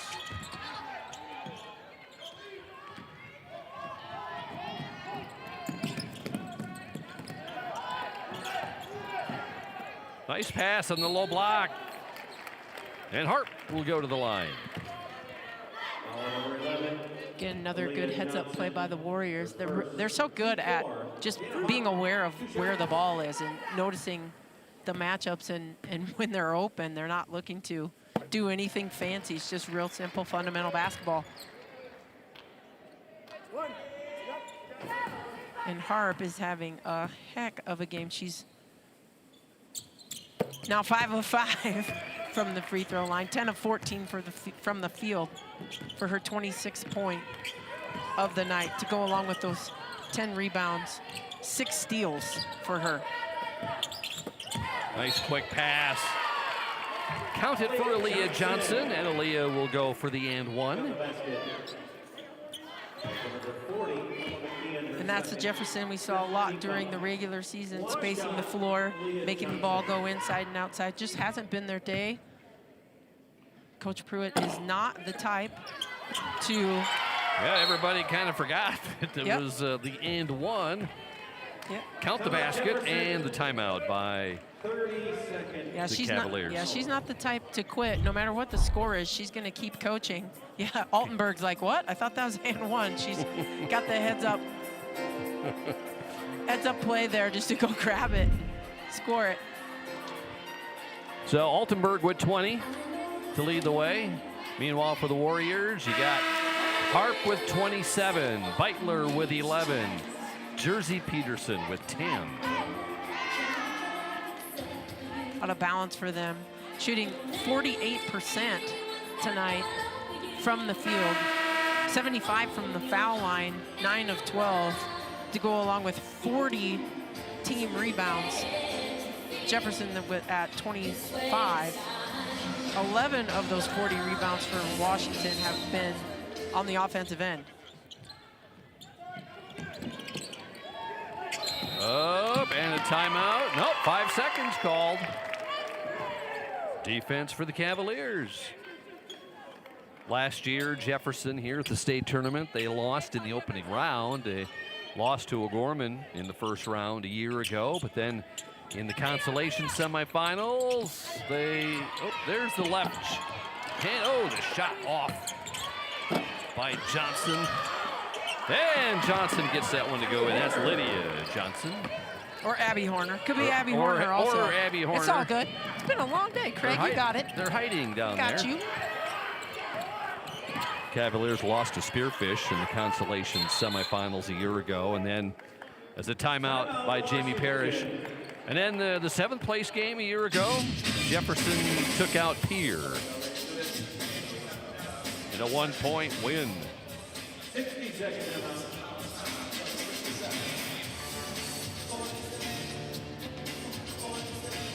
Yeah, Washington's had some close ones this year as well. In their game against Brandon Valley, they were down 18 points and took that game into overtime. We talked to Coach Parrish about it. He said he was proud of the way his team played. They played tough. They stayed strong with the ball. They were finishing plays, played with confidence. Something he was looking to build on coming into this tournament. SDPB covers high school sports like never before. Our new show, Game Time. Jason Andera and Nate Weck delivering the headlines, the game changers, and the games every week. You can find Game Time on your YouTube channel at sdpb.org or right here on SDPB1 on Wednesdays at 10 p.m. Central, 9 Mountain.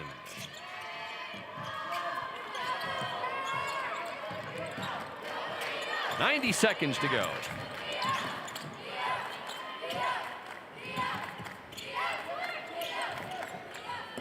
Kennett. Rylan Kennett with the bucket.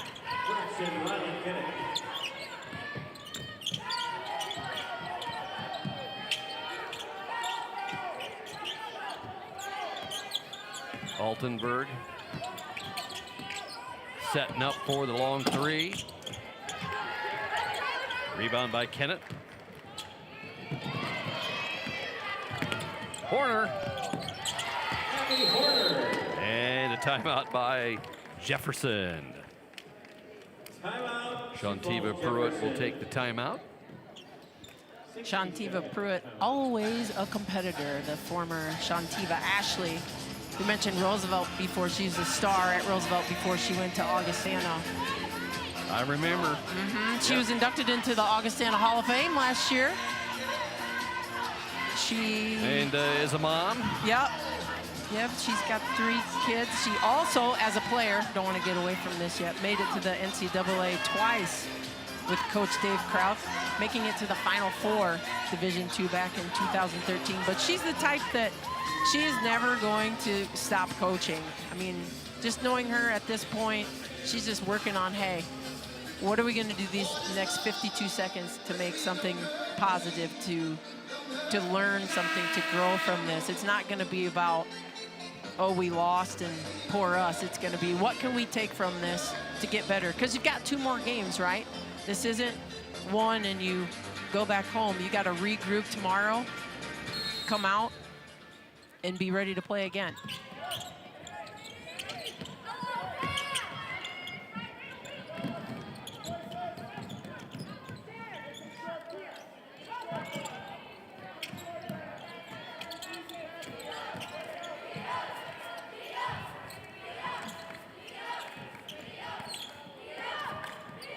From the corner, Altenberg on rebound. Let's see, 10 rebounds for Altenberg. And Altenberg with the bucket.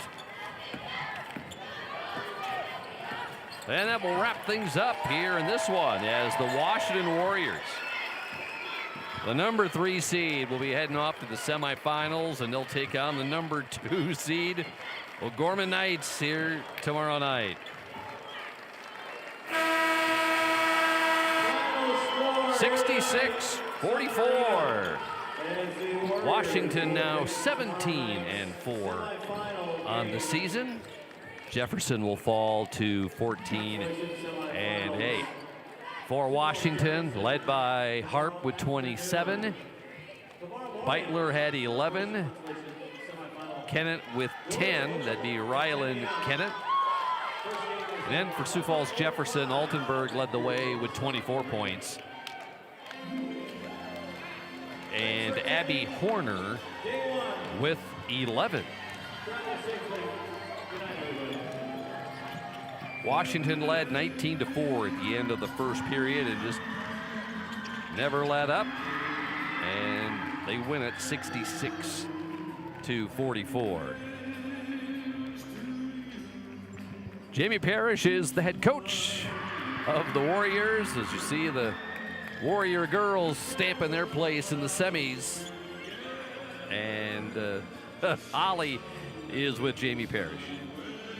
Coach Parrish, tonight, it seemed like you got about whatever you wanted in the paint. Was that a focus of your team to really get the ball inside, whether off the dribble or the pass? Yeah, you know what? We've got a long team. We're pretty athletic. So we always talk about trying to attack the basket, and then we also talk about trying to get some offensive rebounds and create some extra opportunities. Well, you guys look great tonight. Is there anything that stands out to you that you could maybe do better tomorrow as you look to face O'Gorman? You know what? It's the little things, just the time and the score. In a game against O'Gorman, it's going to come down to 10 possessions or less, and we got to figure out a way to gain a couple possessions back so that we don't let them make a run. Right. Well, congratulations to you, and enjoy this win tonight with your team. Thank you very much. Appreciate it. Back to you, Craig. Got highlights and some stats in the preview of what's coming up tomorrow when we come back.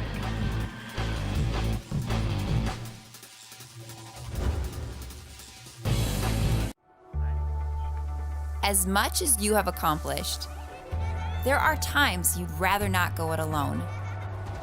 While you determine what direction you go, We're here to help along the way. So go. Go with community. Go with neighbors. Go with understanding. Go with support.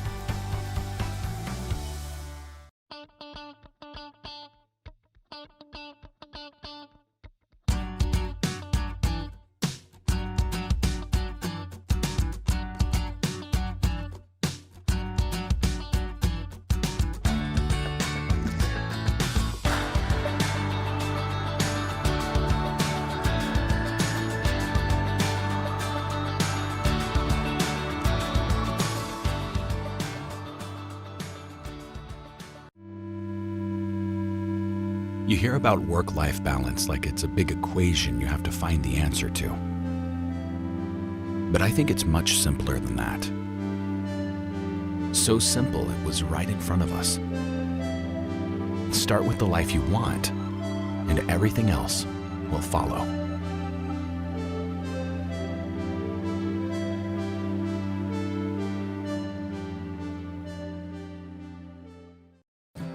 Creating a legacy means different things to everyone. For us, it's about family, watching my daughter follow in my footsteps, passing the farm onto her, and working side by side every day.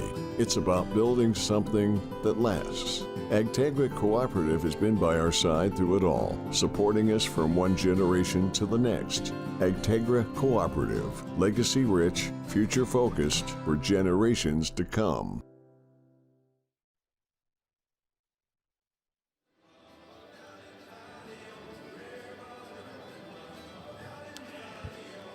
Quarterfinal matchup in the books with Sioux Falls, Washington on the winning end over Sioux Falls, Jefferson.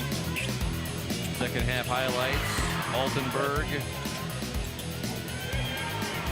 trying to get the Cavaliers on her back, getting some points. Altenburg finishing with 24. Horner got 11 points, but it still was too much Washington. It was. Washington had such a balanced attack. Beitler with 11, Kennett with 10, Harp, big night with 27, Peterson with 10. They really spread it out, used their bench, out-rebounded Jefferson substantially. 42 team rebounds, 11 of them coming on the offensive end. Shot 47% from the field. That's just going to be tough to beat any team in that kind of performance. We'll wrap things up when we come back.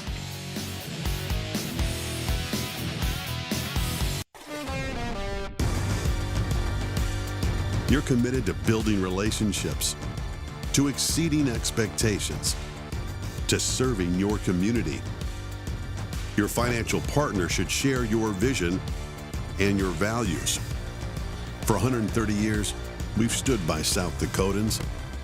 We've been there. We'll be there. Convenient, connected, committed. Bank West, member FDIC.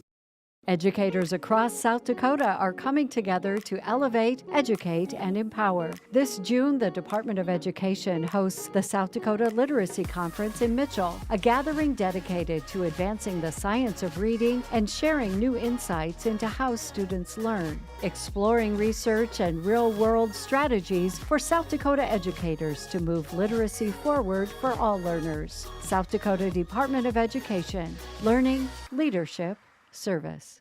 What does primary care mean to us? At Sanford Health, it means being there when and where you need it most. It means building a relationship, because when a provider really knows you, they can deliver the best care for every aspect of your health and your life. So what does primary care mean for you? It means understanding your health for today and for where you're headed next. It means a lifetime of care for a lifetime of you. Our Peterson Farm seed reps, real-life seed heroes, well, they've been known to go the extra mile, literally thousands of extra miles every year. And when they're not driving gravel roads, they're out walking fields and sampling soil. When time is the enemy, they're there to save what's left of the day. Are all Peterson Farm seed reps seed heroes? I guess that's a yes. Peterson Farm Seed, we're that kind of seed company. Day